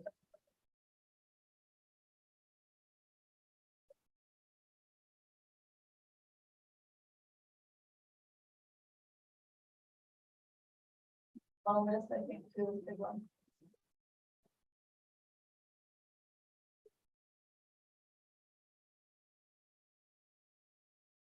Here we go. Student outcomes. Okay, what else? Gonna go with safety. Safety. Okay. All right.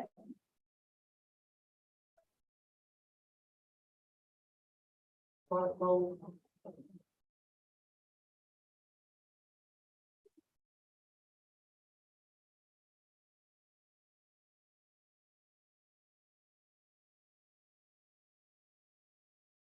what else? Anything else? Measurable. Okay, well, measurables here already. That's in SMART. I'd like to see something in there for SPED or IEPs or, Okay, so special populations, sure, that's good with that. whether it's ESL or we don't call them that, ELLs, sorry. So, Yeah, it's not even, yeah. Okay, and I think that's all good. Yeah. Wow, populations. Thinking we should burn myself. I say, anything else? That we would consider our priorities. you have no more than 11 more priorities. Priorities For creating goals or priorities? Our priorities as a board. I think, put resources where needs are, so make sure we're putting our resources where the needs are. There we go, resource one. Fiscal responsibility. Okay, what's that one? Fiscal responsibility. I'm trying. Make monitoring like your return on investment, so making sure you're putting the money where it needs to go, but then making sure that it's being effective. So monitoring your return on investment. Okay, anything else? Because this is a lot, It is. since we're up here, right? Mhm. Some of these probably can tie together. Yeah. Anything else we want to have? Because this can kind of help us if these are truly priorities we have as a board. This can help us as we sit down to set our 2 to 5 goals, right? By the way, for the record, since we're being recorded, and I just remember we're being recorded, they're scented. That's, if you saw me smelling them, it's because there are two that are very close. And I needed to know if they were the same color. So that's all that was. They're super important. That's right. It's a good out. Right, perception, right? Okay, anything else that we need to have up here? No, now I think, like you're saying, figure out how these can fit together and train.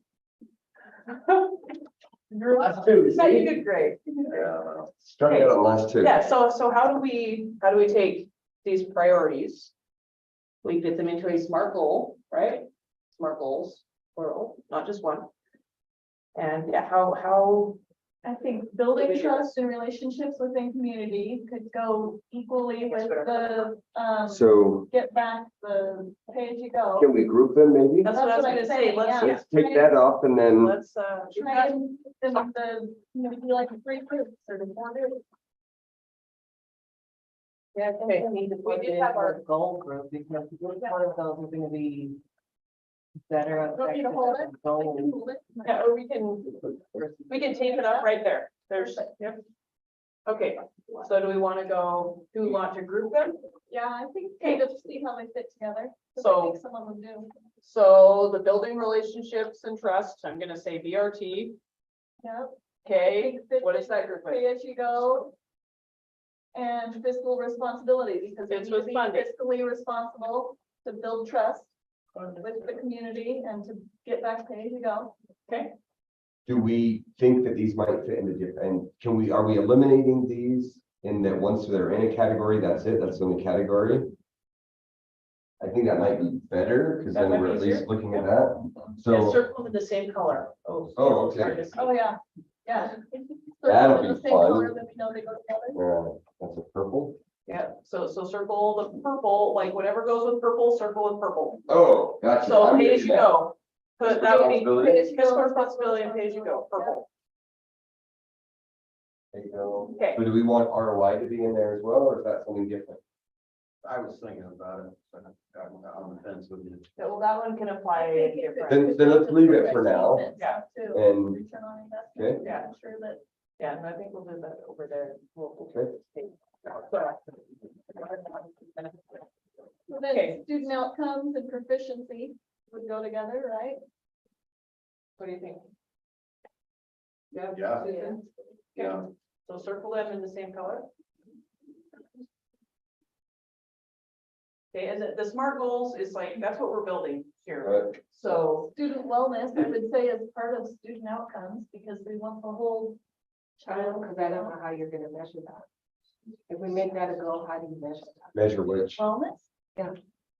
Well, I think we That's part of can, the goal is how do you measure it? You have to I measure think your we goal. can measure student wellness. How? but I think we can say, we will improve student wellness by, That's not a SMART goal though. right, but that's what I'm saying, we will improve student wellness by these specific things which are measurable, because we know they're attainable, they're relevant to that, and we're gonna do it by this timeline.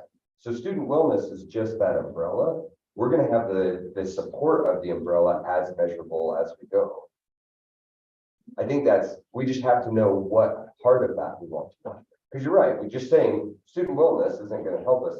But if we say, okay, how about this? We're going to present, or we would like the staff to present no less than once a month, a 30-minute presentation on suicide prevention, mental health, healthy eating habits. Have you delivered 7 presentations through the year on student wellness? It's now measurable because we've given them 7. CMI is no, that's not immeasurable. You have to have a baseline. So where's your baseline? Okay. Baseline right now is 2.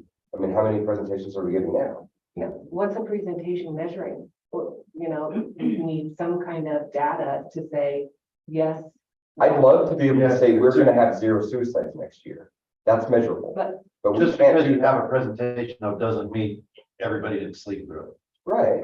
So if you're just measuring the presentation, there's no way of knowing. Like if you look at your SMART, I see what you're saying. like you have a starting point. So you have a baseline for comparing and monitoring the growth. Then you have an ending point, but you have to have a starting date and ending with each month. I don't know how presentation like. I Well, don't know that's what just you're it. measuring, Yeah, but that's just what are you gonna develop? That measures the effectiveness of those presentations. What do you want to see outcome? So you're saying you don't want any outcome I on, don't know, I'm just Right. throwing them out. right, and that's what I'm saying is that Advocate. it is that I don't get it. the category, so here's our pillar, student staff wellness. There's gotta be a way. there's got to be a way to be able to figure out, is our superintendent and his team effective on this? Yeah, guys, so, hey, Go ahead, sir. if I could, yeah, so we have various, student, whether it's our Qualtrics survey and whether or not we continue with that, we have students take a once or twice yearly climate and safety survey. And so those things, the data we get from those could be data points that we use to measure how safe and secure and mentally and physically well staff and students feel. We could also, I think some of the other, I'm just trying to think of other survey data we could use for that, because there's no way of capturing there's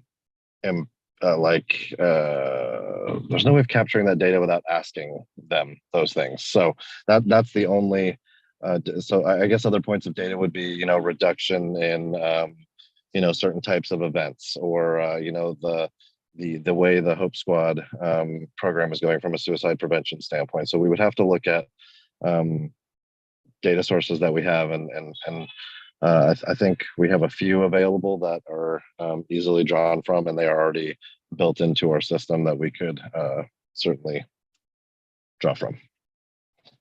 We're going to see that data first to see if we need data first to determine, is this a goal we really need to focus on?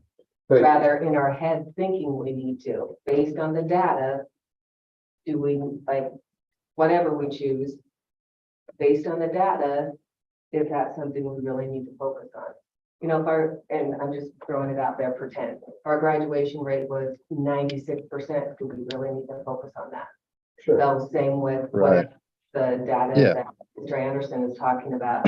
To show that we have students not feeling safe, and then that would be our pinpoint of that's what we need to target. So I would want to see the data first before we develop fully that goal. And to Teresa's point, we can have a look at that, but if we're looking at right now, I'll think we're good. student wellness being a priority, we want our students to be well, then maybe the data point is, or maybe the goal is to maintain the data point. But the priority is, this is important to us.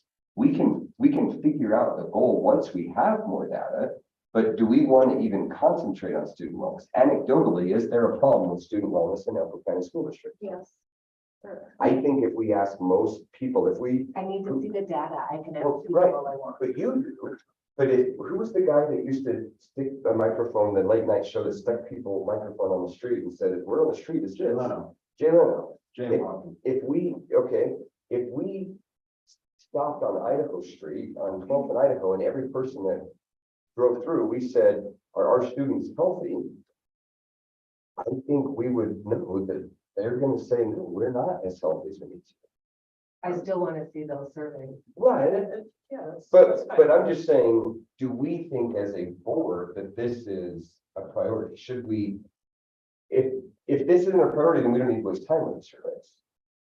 That's all I'm saying, is that anecdotally, we know something is not quite where we want it to be, even if we don't have the hard data. If you have a color ready, just get back to that. I think student wellness and safety go together. Okay? We do. So, and Susan, you're thinking about, you want to see data, and that's, that's how we do a lot of things. Well, I just feel I would do to write a specific goal, that's fine to make it a goal, but to make it specific like they should be, we're gonna have to have that data, which Yeah. So sorry, we need, taking another time, but we need some data, that's okay, that's okay, Would it be fair to put resource alignment in with fiscal I responsibility? was just thinking that, and ROI should, yeah, they can all be You're not colorblind. purple. Right? I'd suggest ROI too. I'd come off the fence. That's just our responsibility, is making sure you get good return on your investment. Yeah.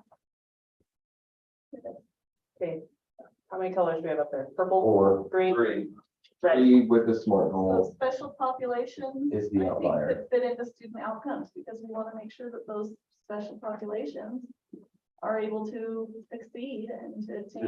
It's one segment of the entire branch. Yeah, Okay, And our student outcomes aren't gonna look very good, and our proficiency rates aren't gonna look very good if, I think it's like 20% of the district is special education, IEP students, and EL learners. It's about 20%, isn't it? 13. 13? Okay. Huh. So I was gonna say, I think special populations can all fit, it's also fit in with student wellness and safety. I think that one can be a dual, like that can be red and green. It's In a lot Christmas of ways, tree, I know. red, green, and brown. Look at that. We're gonna get Christmas early. So if we have those kinds divided off into 3 different colors up there.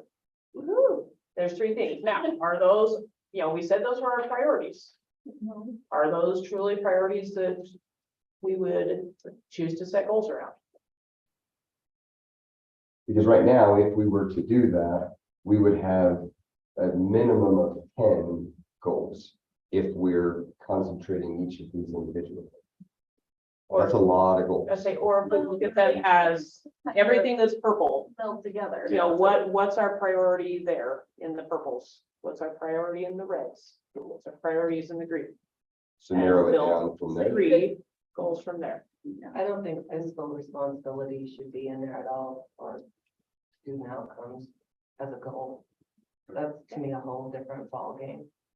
It's not what student outcomes though, it's in the building trust. But in the end, we're thinking of student outcomes for our goals. How does it relate to students? And I just don't think that needs to be. I feel like it relates to students because if we don't get pay as you go back and we don't build trust with our community, our student outcomes are gonna suffer because we need capital improvement funding in order to provide facilities. I know all that's important. I just don't think it needs to be a SMART goal. You know, Once again, how are you gonna prove how that affects student outcomes? every goal should be SMART. So I don't think there's a difference between a SMART goal and a non-SMART goal. Every goal should be SMART. When we're done, we should be able to clearly identify what of that is specific, measurable, attainable, relevant, and timely. Period. I don't think we should have a non-SMART goal at all. So I think all goals are going to be SMART goals, just mine one of 6 of us in the room. Well, one of 6 that are going to vote on this in the room. No offense, y'all. But I would agree with Brooke in that it doesn't matter what our student outcomes are. If we don't have the resources because we're not fiscally responsible, we haven't gotten the capital to be able to do the things that we need to do and keep our schools standing and functional. And if we haven't built that trust in the community to get that going, our student outcomes are not there. And so I know it's a stretch, Susan. I hear what you're saying on you want that direct, measurable, how does that affect student outcome? I think we've got to look long-term on this. We are not going to be able to get our kindergartner to graduate, or how about maybe not even that? Our kindergartner's ability to graduate in 12 years is going to be hampered if we're not paying attention to the long-range fiscal impacts, and that includes the as you go. So if we're looking at graduation rates in 6 years, if we haven't figured this out for the fiscal side, we're not going to be successful. That's all I'm looking at. So I would agree. I think that it should stay on there. Is there anybody else that doesn't think it should stay on there? I agree with you, but are we doing goals just for one specific thing? Or are we doing like this? Being as a board, we need to pay attention to all of this, not just one specific thing. I think we're trying to eat an elephant right now. And so we're just trying to take it. I think Teresa's, if I heard if I understood what Teresa kind of said is, yeah, we're trying to take it down to a manageable bite. And so if we were to condense these, we then say, okay, within the fiscal realm, within the student outcome realm, within the safety student wellness realm, what are our priorities from there? So you've got 3 general themes. Now we narrow it down. Is that kind of what you're looking at? To make it more manageable. Can I jump in here real quick? Yep. So I agree. We need to narrow these down. So this is always a tough thing with goal setting because we all recognize that there are a lot of things that we want to do well with. But what we're talking about is setting goals for 3 things that we are going to prioritize over this next year. If that's what these are going to be for 1 year, or if you want to do it for 2 or 3 or 3 years, or whatever we want to decide. Keeping in mind that, just like I've said in board meetings before, just because you don't make a goal about it doesn't mean it's not going to be, it doesn't or won't be a focus for the district as well. Because, like, for example, if we did say, okay, well, we're not going to make a goal specifically about financial, transparency or whatever. We know that Julie and Cassie and CJ and Cody and whoever else is directly involved with that is going to be working on continuing to be financially transparent, right? Like, but so a lot of these things will be like that. That's what you get to do as a board. You get to say, hey, we've got these goals, but CJ, these other things are also very important, and you're going to make sure you work on those, and we make sure we work on those. But the 3 or 4 things or whatever you decide on that you make a specific measurable goal about are the things that you are saying are the focus of things that the board is going to directly try to have an influence on. And then I think there's a lot that can be done with the other things as we recognize that they're priorities and they're things we need to focus on. And my cabinet and all our people will be working on those things still too. So just want to keep that in mind. We're not dedicating ourselves only to those things. Those are just the things that the board has decided are their focus for now. And we'll continue to work on the other stuff concurrently. We're glad to hear that. Thank you. So if we are breaking it out, then maybe we have a category for each, and that's our parking lot or not our parking lot, the information we need later. I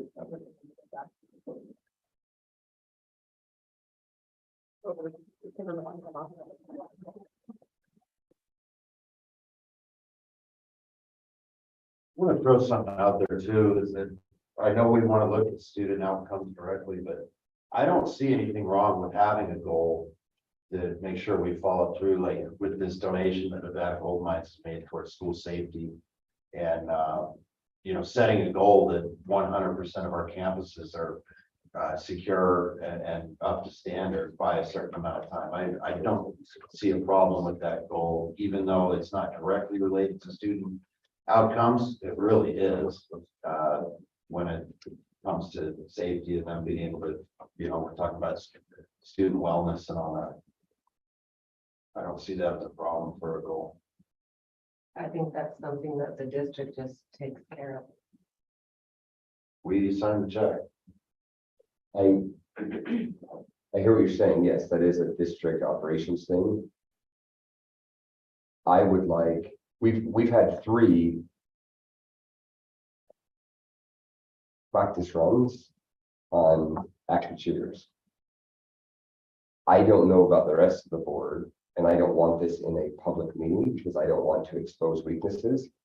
But I would love to have an after action report on all 3 of those.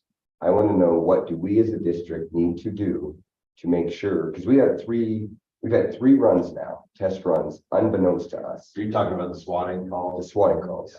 Thankfully, they were all test runs. But what do we need? We've now had 3 times to practice. What did we do right?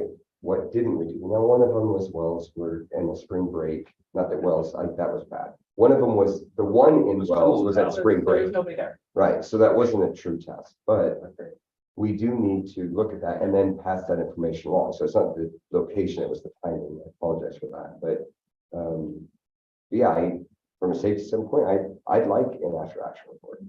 What do And is we that need going to to do? drive policy change for Absolutely, us? because that is something we can implement.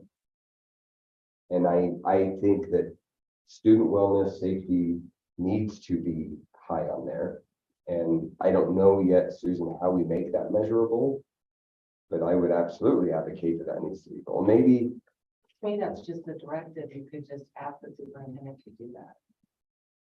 We can go further than that. If we make it policy to follow certain procedures when doing training, when doing drills and things of that nature. And they have a lot of that in our school or district, safety plan that had to go to the state, that 400-page document or whatever that was. I hear we. Sorry, I'm just the lone, like, I know I'm not in the majority. You're good, so- Susan. This is why we're all, this is why we're all in the same room. And it's good. But I do like that we want student outcome. I think there are other things that we need to get clarity on. Because if a student doesn't feel safe, they aren't going to perform well academically. If the student, is at school feeling like, boy, wonder if we're gonna get another SWAT call today. They're not gonna be worried about, whether or not they're gonna do well on their math test. If their, biggest concern is, man, are we gonna get shut down again today? And, we can't stop the SWAT calls. But, we can do, can we create policy that is effective in helping our schools deal with that? And maybe we're sufficient right where we are. I don't know. So since we have BRT, the funding, we add on there the resource alignment. PAYGO, fiscal responsibility, do we continue to talk on that and narrow that down more? That would all be, Just throwing this out there, let's say you took the purple. What if one of our main goals, we could say, is building trust and relationships within the community? Like specifically around our fiscal responsibility. Because the goal there is that would help us get pay to go back.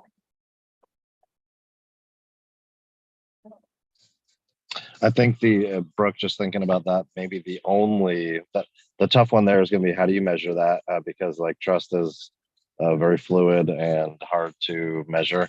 And I don't think a survey about that's going to be very helpful. I think the only way to measure that would be to get pay as you go back by, to receive, some form of capital funds back from the public by November of 24. Like I'm having a hard time thinking of any other way to measure it than that. And I don't know, like maybe that's a good enough measurement. But that might be the only thing I can think of there. Not thinking it to me, I think.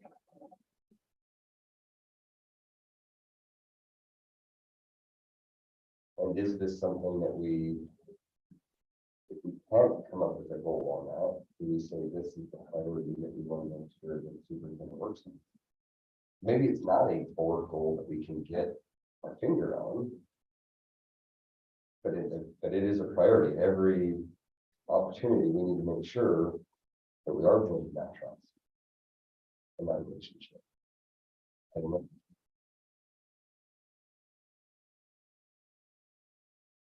Okay, one of the things we talked about quite a bit before we took a break, that Jeff brought up several times and we talked through was, reading proficiency.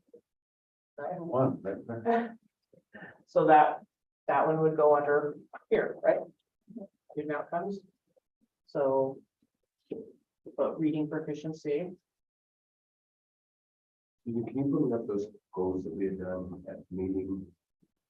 Year and a half ago? we're gonna go that we had- specifically that we had worked on. 2 through 3.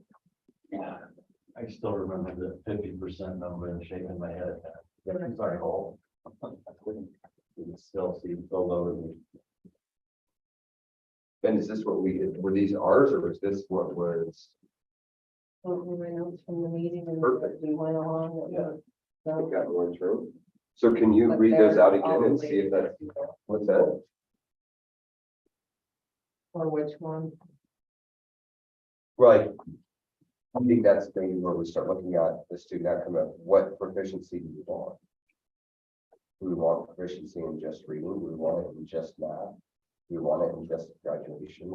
What do we, well, graduation's not proficiency, but do we want just the ELA proficiency or do we want math proficiency too? I personally would be fine if we concentrated on both. I don't see why we can't have two different goals that fall under this umbrella of student outcomes. They don't call it numeracy proficiency. Or is that the new term we use, Cody? It's not numeracy proficiency, is that it's immersion proficiency? Oh, but numeracy, So like, rather than about, like reading proficiency, in new, numeracy, what is the word they're using? literacy, math. They just, there's some other word they're now using, but also math, Like numerical? yeah, maybe. Don't know. Literacy and numeracy. I think it is numeracy, but I'm reading that. I guess. So the goals that we worked on, Susan, at that workshop, was that only K3 or was that system-wide, These were 3, 8. 3 through 8?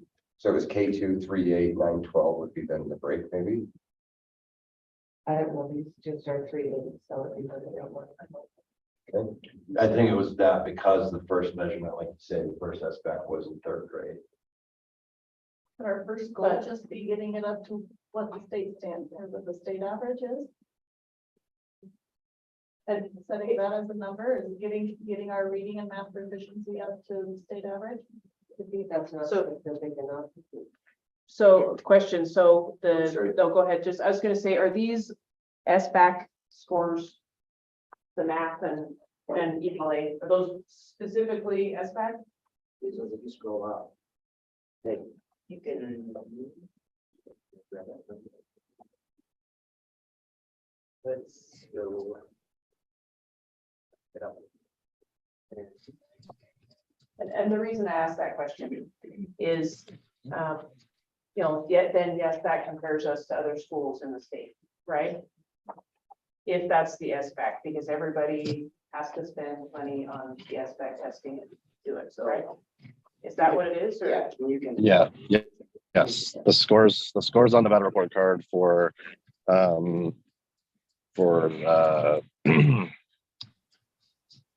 RS back. You can also search by ACT for some high school proficiency scores, but the majority of the scores you're looking at are SBAC specifically. So is SBAC the same as CRT? That's what SBAC used to be called, was CRT. So yes, that's what you would be clicking on as far as what you're searching right now. And so the data we got at that meeting was provided by Superintendent Anderson from the map.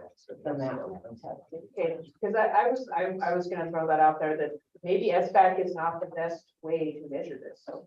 Because everybody takes maps multiple times through the year, right? It's to certain grade levels. Everybody in our district does maps. Not everybody takes the SBAC. I can tell you my children don't. Like, that's a waste of your time, and I hate that that has to take away from your time with your teacher. You think minutes for their teacher are valuable, and we're making you take all this time testing. Whereas, and you don't get results in that year, that grade year. So how is that helping your teacher improve education for you? Because you're already past that. So that's a personal preference. Right. But So everybody in our district multiple times a year takes maps, and those are instant results for our teachers. Where that, to me, drives student performance far more than once a year, a test that we don't get results for until those students have already left that grade level. So if I were gonna suggest, a measurement tool, I would say we use maps over SBAC, because we get multiple data points throughout the year with maps. And again, if you're talking student achievement, those teachers can look at, oh, I've got some students that are really struggling here. I can spend more time on that tomorrow. Versus, oh man, my third graders last year really struggled with this, but they're in fourth grade now, and maybe this group struggles with this, but I don't know that. Maybe I'll focus on this, but this group is really good at that particular aspect of math or reading. So I would just suggest we change our measurement tool on. Is MAP statewide? Not every school does maps, to my knowledge. Okay, so. But now- are we concerned about statewide, or are we concerned Right. about improving our district? Right? Exactly, and that's what I'm saying, do you want to compare or not? You could use the maps for your interim goals. That's how you're monitoring how you're doing, and then use SBAC in the end as your final. Because that should improve somewhat. I mean, you could do it that way. We could, I would say there is some of the best kids in the district don't take SBACs. And so it skews our results. Makes sense, yeah. And so, Our parents can opt and they can opt out. I, like I said, I don't have my kids take it, but their teachers can see the results from maps. It just depends, like you said, if you're wanting to Compare better to the state. state. Are we looking at our students and do we Yeah. care about our students or do we care about what adults see at the state level? No disrespect to the rest of the state, but I don't think we should use that as a standard because that's a huge talking point. No, the state isn't where it needs to be either. I think we need. Anybody that wants to have state comparison. So Yeah. how do we pull up maps? Is there a way to pull up maps? I'm not that bad. Yeah. So some Yeah, kids right. see maps data, right? Wait. Bigger. Wait. We want to on this side, don't we, Teresa? Oh, hold on. This one's student outcomes? That was wellness. Well, items we need. Oh, items we need. Okay, yeah, right. So this is, So this one's under student outcomes. We need maps data. Thank you. yep. So I I like sorry, yeah. Is it okay if I jump in? Can you hear me? Yep. Yep, go ahead. Okay, so I like the way that conversation was going. Not that you need my approval, but I like that mentality. What I want to, it's not even to caution you against, it's just to play devil's advocate a little bit. And I would be 1,000% behind you on it, but you would need to be very public in the fact that you are essentially uninterested in how our data compares to the state on SBAC because that is not what we're using as our measuring tool. Because opponents of public education in our county and people who want to point to failures will use those things to look at, and we would just need to be very open and clear and transparent that we are measuring our success using other tools. We will comply with the need to take us back, but that is not how we're measuring our success. And so if you as board members want to have an idea about how to do that, Lyon County is an excellent example of a county whose board has said, we'll do what we got to do to follow the law, but we are deciding what success looks like for ourselves, because we don't, like Jeff said, we don't really trust trust wasn't the word you used, but we're not going by the state's measuring stick as far as how we think we're doing. Like they are very deep into like the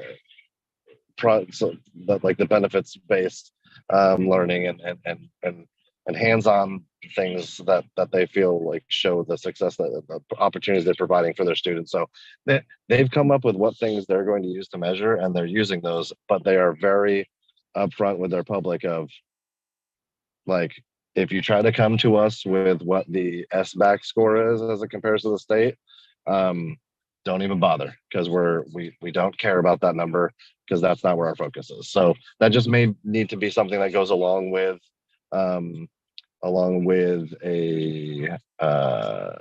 shift in what measurement tool we're using, because if there are people who are used to that, or if there are people who are going to try to be combative and grab those numbers, you just need to be ready to say, I don't know if you heard, but we don't care about the SBAC scores. These are the numbers we're using, and it's not from a convenience standpoint.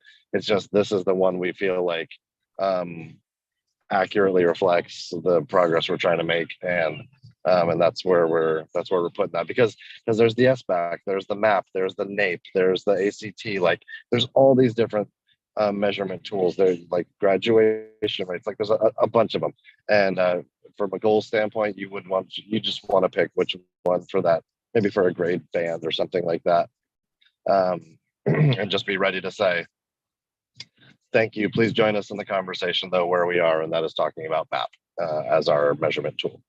DJ, how accessible to the public are the MAP scores? We go. Accessible as we make them. Yeah, we have Ray who, so we do those 3 times a year. We're very close, I think, probably within the next week to 2 at most, of finishing the 3rd administration. So we do one in October, no later than November. We do one in like February-ish, and then we do the last one in April, May. So we can, it's not a portal that someone can just jump on and see. We would have to create, whatever comparative documents would need to be created. And well, actually, we don't have to create them. They can be, they're produced by MAP. They have very good reports, but we would have to run those reports and then make them public, which is not a challenge whatsoever. In fact, that's the beauty of MAP is literally if you finish them at 3 o'clock on Thursday, those reports can be run at the site and district level at 7 a.m. on Friday. They do an update overnight, and then those are available the following day. Whereas we finished SBAC already, and those won't be available to us maybe until mid-July. Okay. So I personally, it's just one of the 6 of us here now. I think Teresa sold it best. Our teachers will know tomorrow, theoretically, how to make improvements. And so I think that we absolutely look at maps, and I have no problem saying, yes, thank you. I understand that's data, but we're not using that data because this is data that's impactful to our student outcomes today. So I would 100% say let's do maps. Where I will correct, maybe not correct Teresa, but You can correct me. that's not the right word. But where I will add some context is map data is very heavily used and relied upon, like K through like 8 probably, maybe 7 for sure, maybe 8. And then when you get to high school, our schools are using them, but it's just not taken seriously by high school kids, and maybe that we have to change the culture around that, right? Like maybe you have to put some importance on that with the teachers. If there's accountability there for how your kids are doing on map, we just make that we can shift the structure of that. But historically, up to this point, my perception of how that is, and I've got Travis a couple seats removed from me, just kind of nodding his head, like, yeah, that's the case. It hasn't been big. In fact, it wasn't until I jumped in the director's seat and Keith and I worked to make more secondary schools use it, and then Ray is carrying that on, and so we're already trying to change the culture around using that because it's a better data source. Because the one that's really been heavily relied upon for high school is the ACT.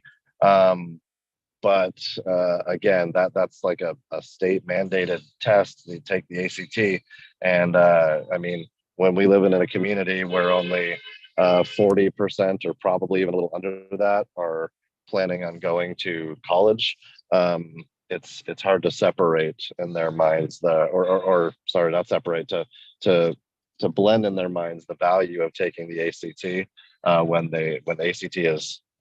If I asked any of you in the room or any of these 2 guys on the street walking next to our car, hey, what's the ACT for? They'd say to get into college. Like that's the perception with ACT. So we would need to change the culture of secondary schools around the value of using map and the map as our primary tool all the way through. Because right now that's not how it's not how it's perceived. But I think, but I think knowing that already, we were kind of talking specifically about more elementary when we were talking about, maybe reading proficiency K through 3, or, looking at the lower grades in this specific example where maps is already a useful tool for teachers. But I understand where you're coming from, CJ, on, maps at the high school level is not necessarily a great measuring tool. But if we're looking at goals, we're talking specifically more elementary age, then maps would probably,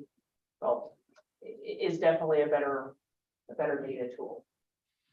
yes. Using maps. Great. All right. So we won't be able to get a goal then today for reading proficiency because we don't have the data.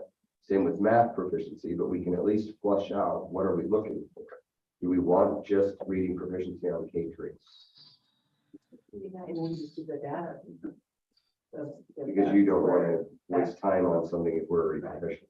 We're not. I know we're not, but we need to measure Not even where close. we need to focus. Maybe we need to focus more somewhere else. I don't know. Because I haven't seen the data. I can assume certain things, but I don't know. for sure. So we know we need math data to be able to come up with our very measurable and specific goal on student outcomes for the lower grades, right? Hey, just sitting there. Is there anything else we need to flesh out that kind of a goal? I am happy to say, to agree to a goal on K3 reading. But I think we need to not leave out the other grades. And like we had said, do we maybe break it up into 3 different areas? And now we have K3, so maybe we do 4-8, and then we do 9-12. And so maybe we look then at math proficiency for 4-8. And I know that we don't know what the data is yet, but just flushing out generally, I think we look at math proficiency and do 4-8.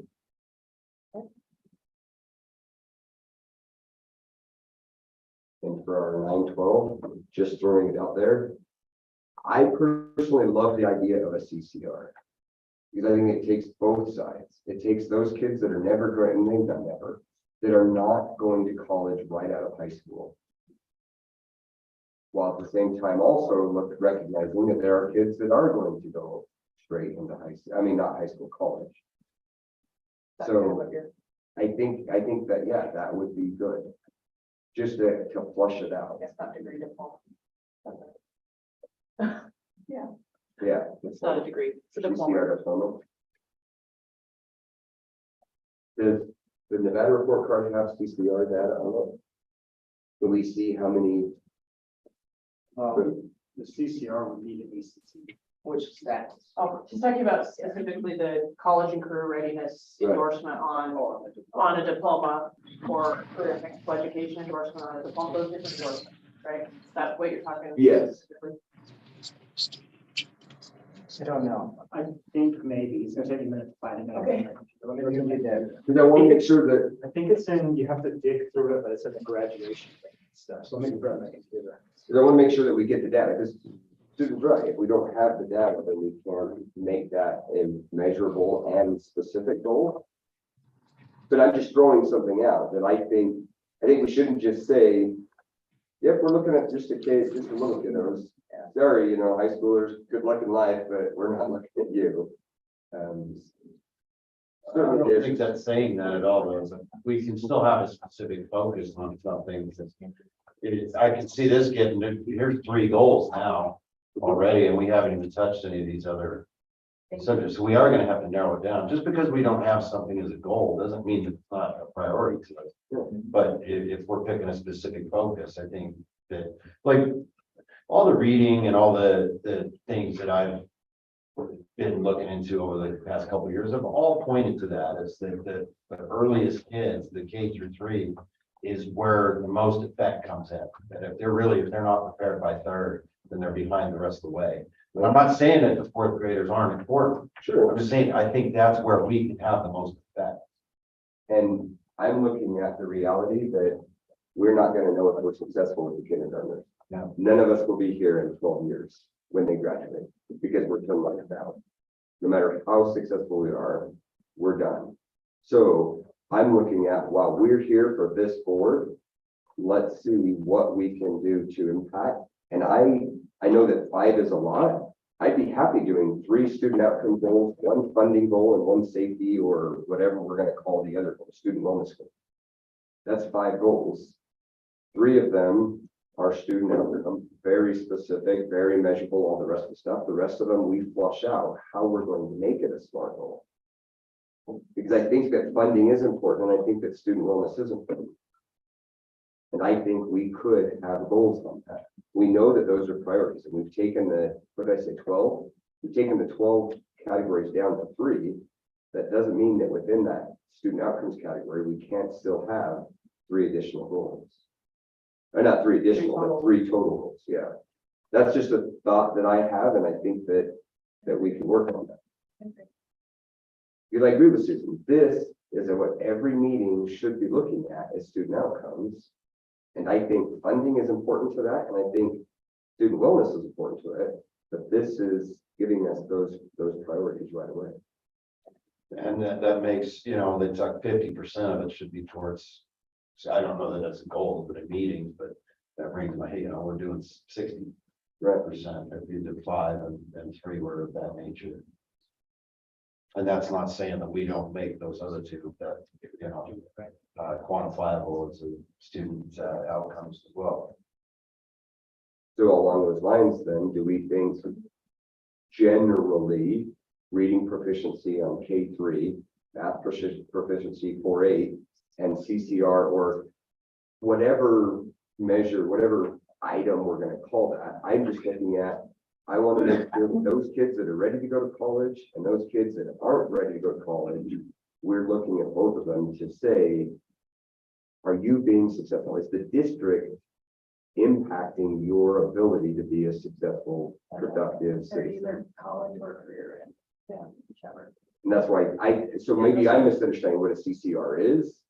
Is that, are we on track with the college career readiness diploma endorsements? As far as what Matt's asking? I think so. Do universities accept it? Do they recognize it?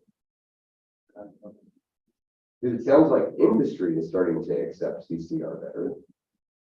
But do colleges do it? Does it help those that are our highest performers academically get into the college of their choice? My understanding is colleges don't value what sticker we put on a diploma. They are looking at what courses you took, what your GPA is, and how that relates to the field of study you're trying to get in. Because every district and every state across the nation is going to have their own type of spin on diplomas and that sort of thing. So they can't standardize that. So what they can standardize is how well you did, AP classes, dual credit classes, those carry some kind of similar weight. And that's usually what they look at. They're not good. The seal of biliteracy may be meaningful to someone and useless to someone else. The STEM seal, that's they don't have the time or the interest to look into what a student had to do to get that stuff. It may spark someone's interest, but it's not like I don't think anyone's out there looking for CCR stickers on a diploma. So, but we know that they do look at what classes they take. And a CCR diploma has a list of classes that are required in order to get that endorsement. Or Yes. has a list of Yep. classes. So maybe we need to look at what are those classes in addition to a regular diploma that our kids would have. And is that? Yeah, something you we- guys talked about that a little while before about the type of programming that we offer students. I think a metric that we could track is what sort of enrollment percentage and probably success in those classes of students in post-secondary offerings, be that CTE or dual credit or AP, like whatever those classes are that do add value and would be respected for someone who is college bound or aiming to be college bound, then yeah. And the state is asking us to track those things, and it's something we're responsible for reporting what our enrollment levels are. And they do break that down too by subpopulations as well and how we're doing there. So that's data we're going to have to track anyway, and I think probably fits what we're talking about. Okay, great. Yeah, so if we have, What classes or programs are used for the CCR? And is that useful information to universities, colleges, higher ed? Okay, or employers, right. because Because I college and career. I right? think that from what I've understood in listening to economic development folks, the DEEDR folks, the Department of Education, Training and Rehabilitation, our local NNRDA development, our CTE. I think Heather Steele's done a good job on the CTE side of things. It sounds like employers are starting to value a CCR sticker, at least in Nevada. So now if we're just getting the higher ed side, then that's one data point or one reporting tool that would cover both data points. Okay. So we've got some things we need before we can complete, actually write these down and have them completely ready to go. Right, what else do we need? So we also need to know, we need to get access to the MAPS data, and then we need for student wellness data about student wellness. What are we currently at? What do the surveys show? What does that look like so that we can establish our baseline? From the baseline, we can get the data and then we can accelerate from there. Or, maybe lower the data depending on what it's showing. Okay, so we've talked a lot about student outcomes, things we need for that goal. Potentially 3 goals under that umbrella. When we look at data, and see if that's something we want to look at those 3 different, 3 different groups of students. If we look at, we have not talked a lot about this one yet, but student wellness, we know what we need for that. Here's a question I have, and this is definitely one of our responsibilities, right? Will these goals just naturally drive our decisions here? Do we specifically need a goal in this area? Or will our other goals drive these decisions anyway? That's Kind of with you on that, because I can't think of anything specific there. Okay, because we've had discussion points, and absolutely, this is one of our jobs. We better be doing a good job at it, right? But if we have other goals set where we're looking at how is this going to help our students when we look at the budget, are we naturally going to say, well, if we want our kids to be, reading proficiently according to MAP scores, then what do we need in the budget? Do we need more reading specialists? We better set some money aside for reading specialists. We're gonna have to pull it from somewhere else. Do you guys think that will naturally drive what we're doing? I think long term it will. Yeah. And I mean, no disrespect to the folks that were here previously. We shouldn't have lost pay as you go. Had we been working at pay as you go 18 months before it happened, we wouldn't have lost it. We lost it because we weren't focusing on it as a district. And I include myself in that because as a citizen, I didn't do anything about it. And I know politics. I knew it was coming up. I lackadaisically just said, yeah, the people of Elko County recognize that schools are important, schools need money, they're going to pass it. And I didn't do anything until 3 months before PAYGO was there, and by then it was too late. So I think we do need to have a goal at the very minimum of PAYGO, because by the time this starts to show progress, PAYGO is already passed. We have a window of less than 5 years. If we don't pass PAYGO and within the next 5 years, we will constantly be searching for it. We won't have PAYGO. It will then go into a constant cycle of bonding. And PAYGO technically would be kind of a bonding, but we have a very short window to be able to get PAYGO, because by the time the county and the cities that are already using those funds have gotten what they need out of it, it's gone. They will fight us tooth and nail, and they'll probably win. I agree with Matt. And I think as board members, we need to be investing a lot of our time and energy into doing everything that we can to advocate for that. Feel it back. I'm gonna throw this out there. Clark County does not have to get their own funding. The state provides it for their capital projects. I believe Washoe as well. Am I right? Because of population. Would our efforts be better put into lobbying the state, saying, hey, you do this for Clark County, why don't we do this statewide? Because I was part of what happened, unfortunately, with losing pay as you go.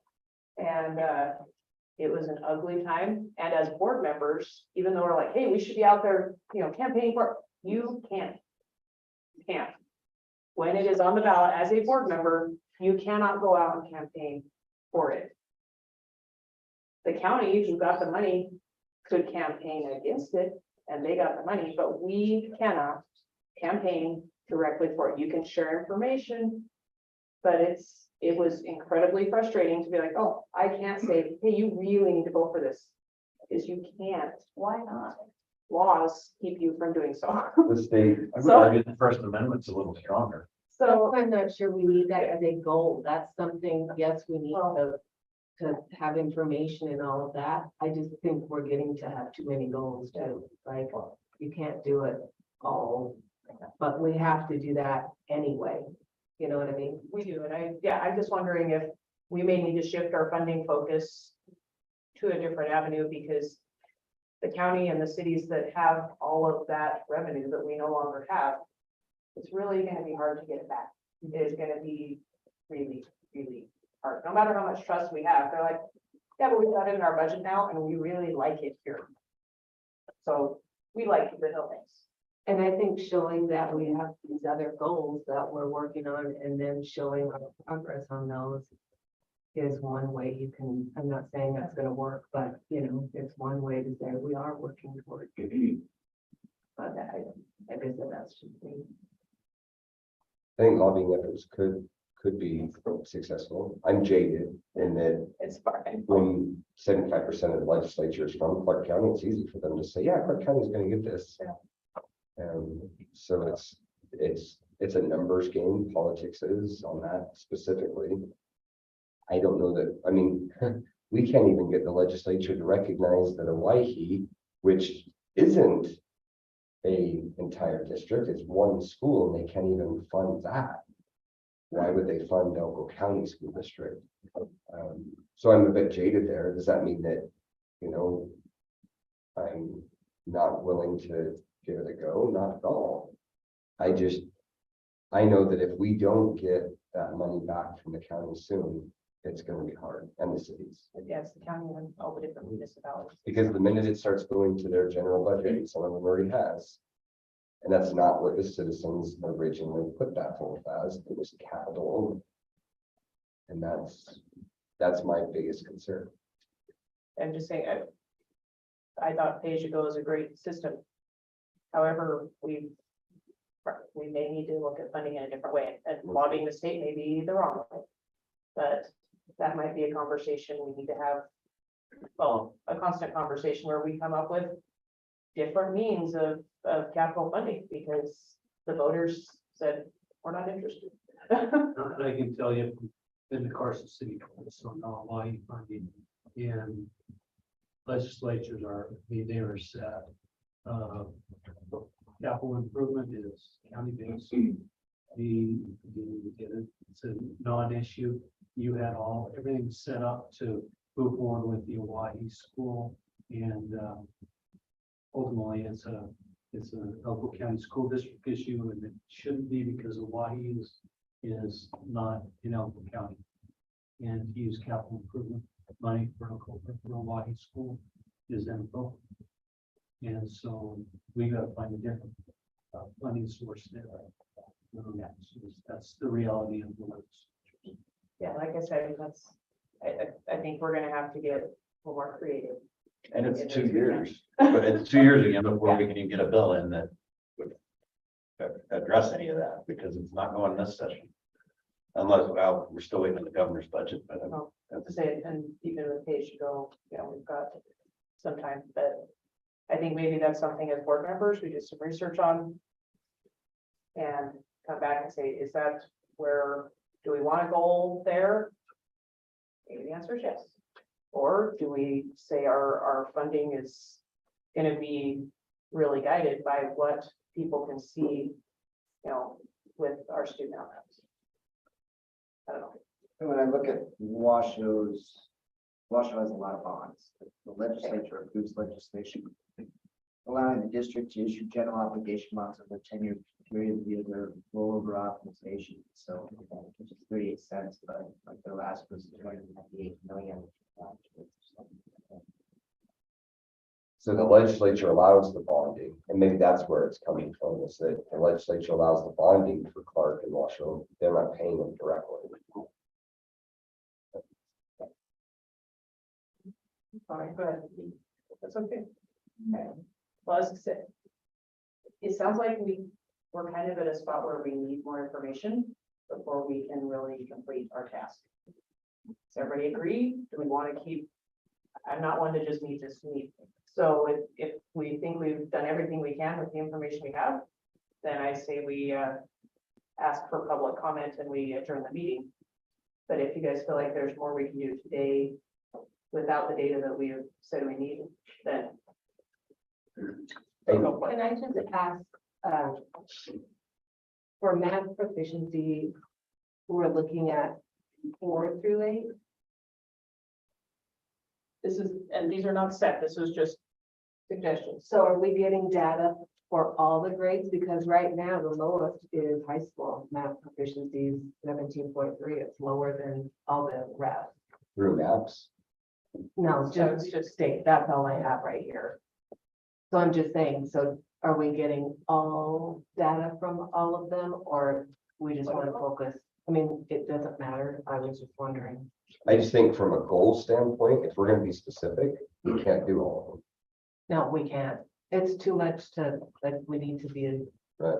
specific. So I think we need to chunk it down. And maybe CCR is not the right thing to go for from a 9-12 standpoint. No, I'm just asking about the map, just because I was looking here. So that's why I was just asking.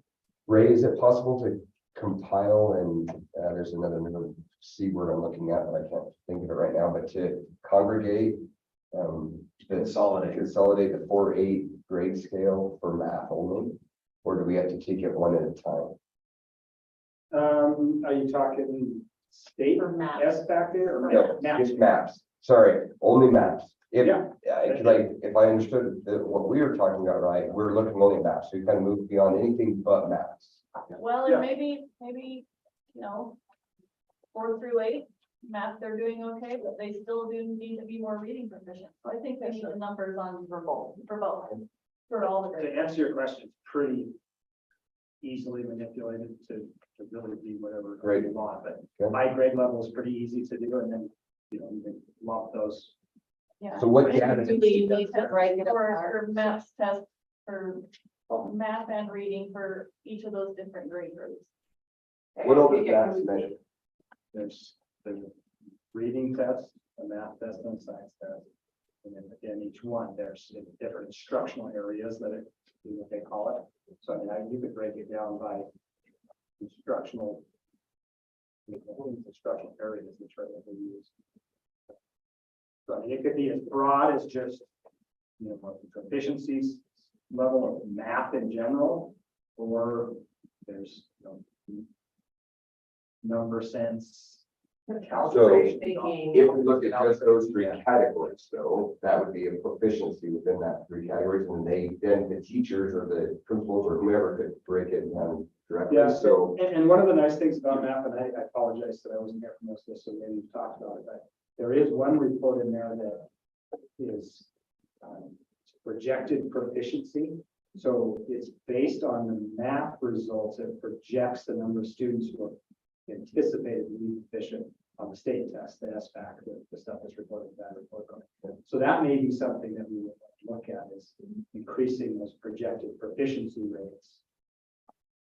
Because then we're looking at math data, which, like when I came in, we're talking about how you can get that information quickly and easily, but it's relatable to the state testing as well. Yeah. So that's something I could put together pretty easily for this. So what, as a forward, do we want to see data on? So reading math, science. Like, do you want to break it down ethnicity? Do you want to go that far, or do you want to stick to, like, I think we stick with partial grade level. understanding, Grade level. partial understanding?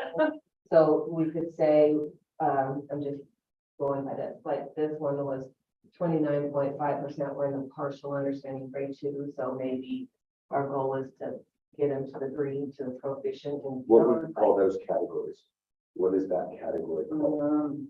those are just what, like, Yeah, they're just she like did bank. just put the data that way, it just comes out as category. Well, they're probably quartiles, probably the 25.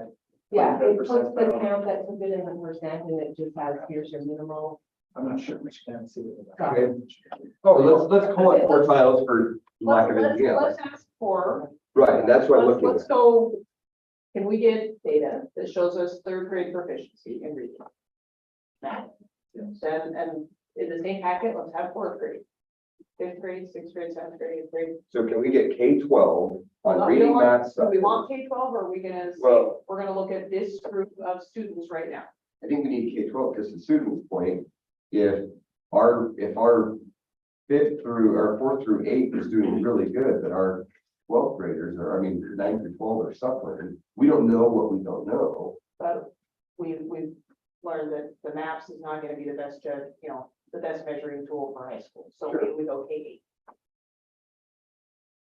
Yes, no? And then change the culture for 12, 9 and 12.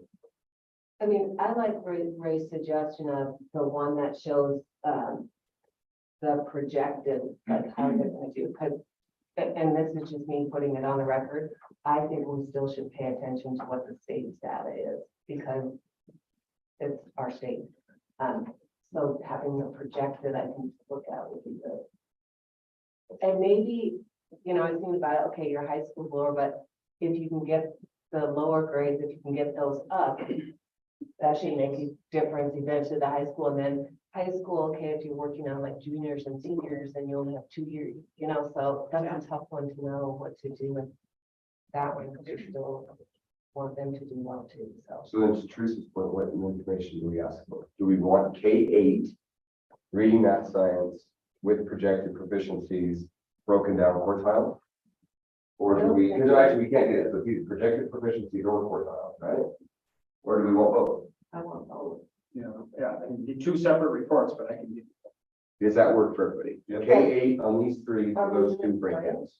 Yeah, reading, math, science, projected quartiles for 1 K-8 That's a lot of quarter, Goals to put on. No, we need the data to see. Yeah. Sorry.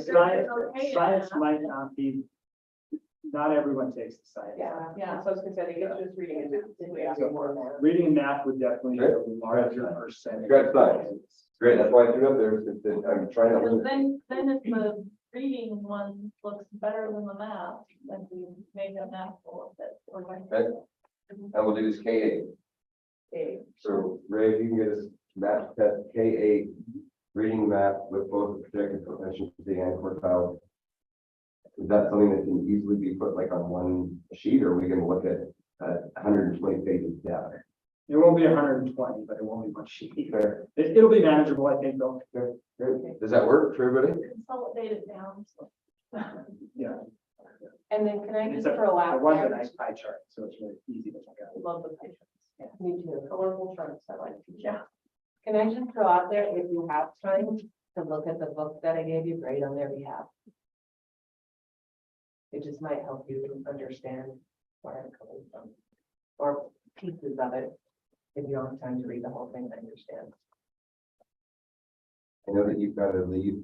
But you're not- Yeah. Can we go back to the PRT funding? Is that something we want to have a vote on? So we know that AGO should be on there, but do we want a goal Give me a yes or no. specific to that? Are you trying to say, I say no. or yes? hard one, because I would like to see more list, but at the same time, if you're gonna just be more specific, though. This student outcome, that's fine if we don't. And what do you think? Well, I say we focus on these right now. And when we get those written out, if we're like, you know what, we can see that that's guiding us here as well. And we need to actually have a specific goal here, then when we meet next time, let's do this. Do we want to do the same with student wellness? I think safety is something that's important and something I'd like to see on there in some form of. I don't know how we measure that or whatever, but I mean, if we can get ourselves to the standards and make sure that we use this grant money properly, and if there's anything we need to match, whatever, that also kind of falls into that, is to make sure we cover, but yeah. And the reason I'm asking is because we should be specific now on what data we're looking for the next meeting. Because I don't want us to get into the next meeting and then do that, which is great. But then not have what we need for BRT and for student wellness, and then say, oh, well, we need more data. Let's do that now. If we have an idea of what it is we're looking for, let's ask our staff let's ask our superintendent to ask his staff to do that. Stephen, I don't yeah, do this it. is So not- I want to know data about student wellness, and we already have that, like attendance and behavior data. So it's like student wellness, academic performance, that's their wellness. Yeah. And health. Yeah, So so we wrote those down. yeah, so yeah, That's and then, how you can measure. and then the other one's the climate survey, right? Yeah. That's our other data point for that. And Susan also, she brought up surveys as well, The climate survey, you said attendance? attendance and behavior data. And I forgot between Cody sending, the safety part is on the state, on the Nevada report part. Superintendent also sent us that data Health screen. of the surveys. I can't think of what he called it, like the climate survey that told us what kids were thinking at each school. Now that I think about that, I just don't have the same computer that I can find it. Somewhere in here, but. So we do have that somewhere. No, sorry, you said, attendance behavior studies? No, just behavior data, just. Yeah, okay, that's just data, okay. Okay. All right, so we good? Okay, is there anything else we need? Anything on the BRT that we want data on? I mean, do we want to see, hey, it was a lot of these process? And I don't know. I do. I would be paying now. We get like 30-40 grand a year. We get what we pay for. About 35,000. And we're actually that'll be part of the report. Okay, anything else? Okay. We would like to say thank you and thank you for this Can meeting. you remind us what MPRT is? Building relationships of trust. Yeah. Sorry, that one, we just were trying to, It's the big purple one that's yeah, going upward. basically rebuilding trust in the community. And that one, I will say that's pretty hard to measure. Yeah. Unless, you know, people are like, hey, I'm gonna come in and donate $2 million to you as a district. That would probably show that they trust the district to use that funding wisely. I am recommending anyone that's listening, if you want to donate $2 million or 10 or 20 or 100, go for it, please. Thank you again, Nevada Gold Mine. So, all right, is there anything else? Okay. Well, at the moment then, our action, which we can take right now, we need to set a date for our next full workshop. By the way, so we don't need to take action on requesting this information from the superintendent. We dated it, that's good enough. We didn't request it. So let's set a quick date for reconvening. You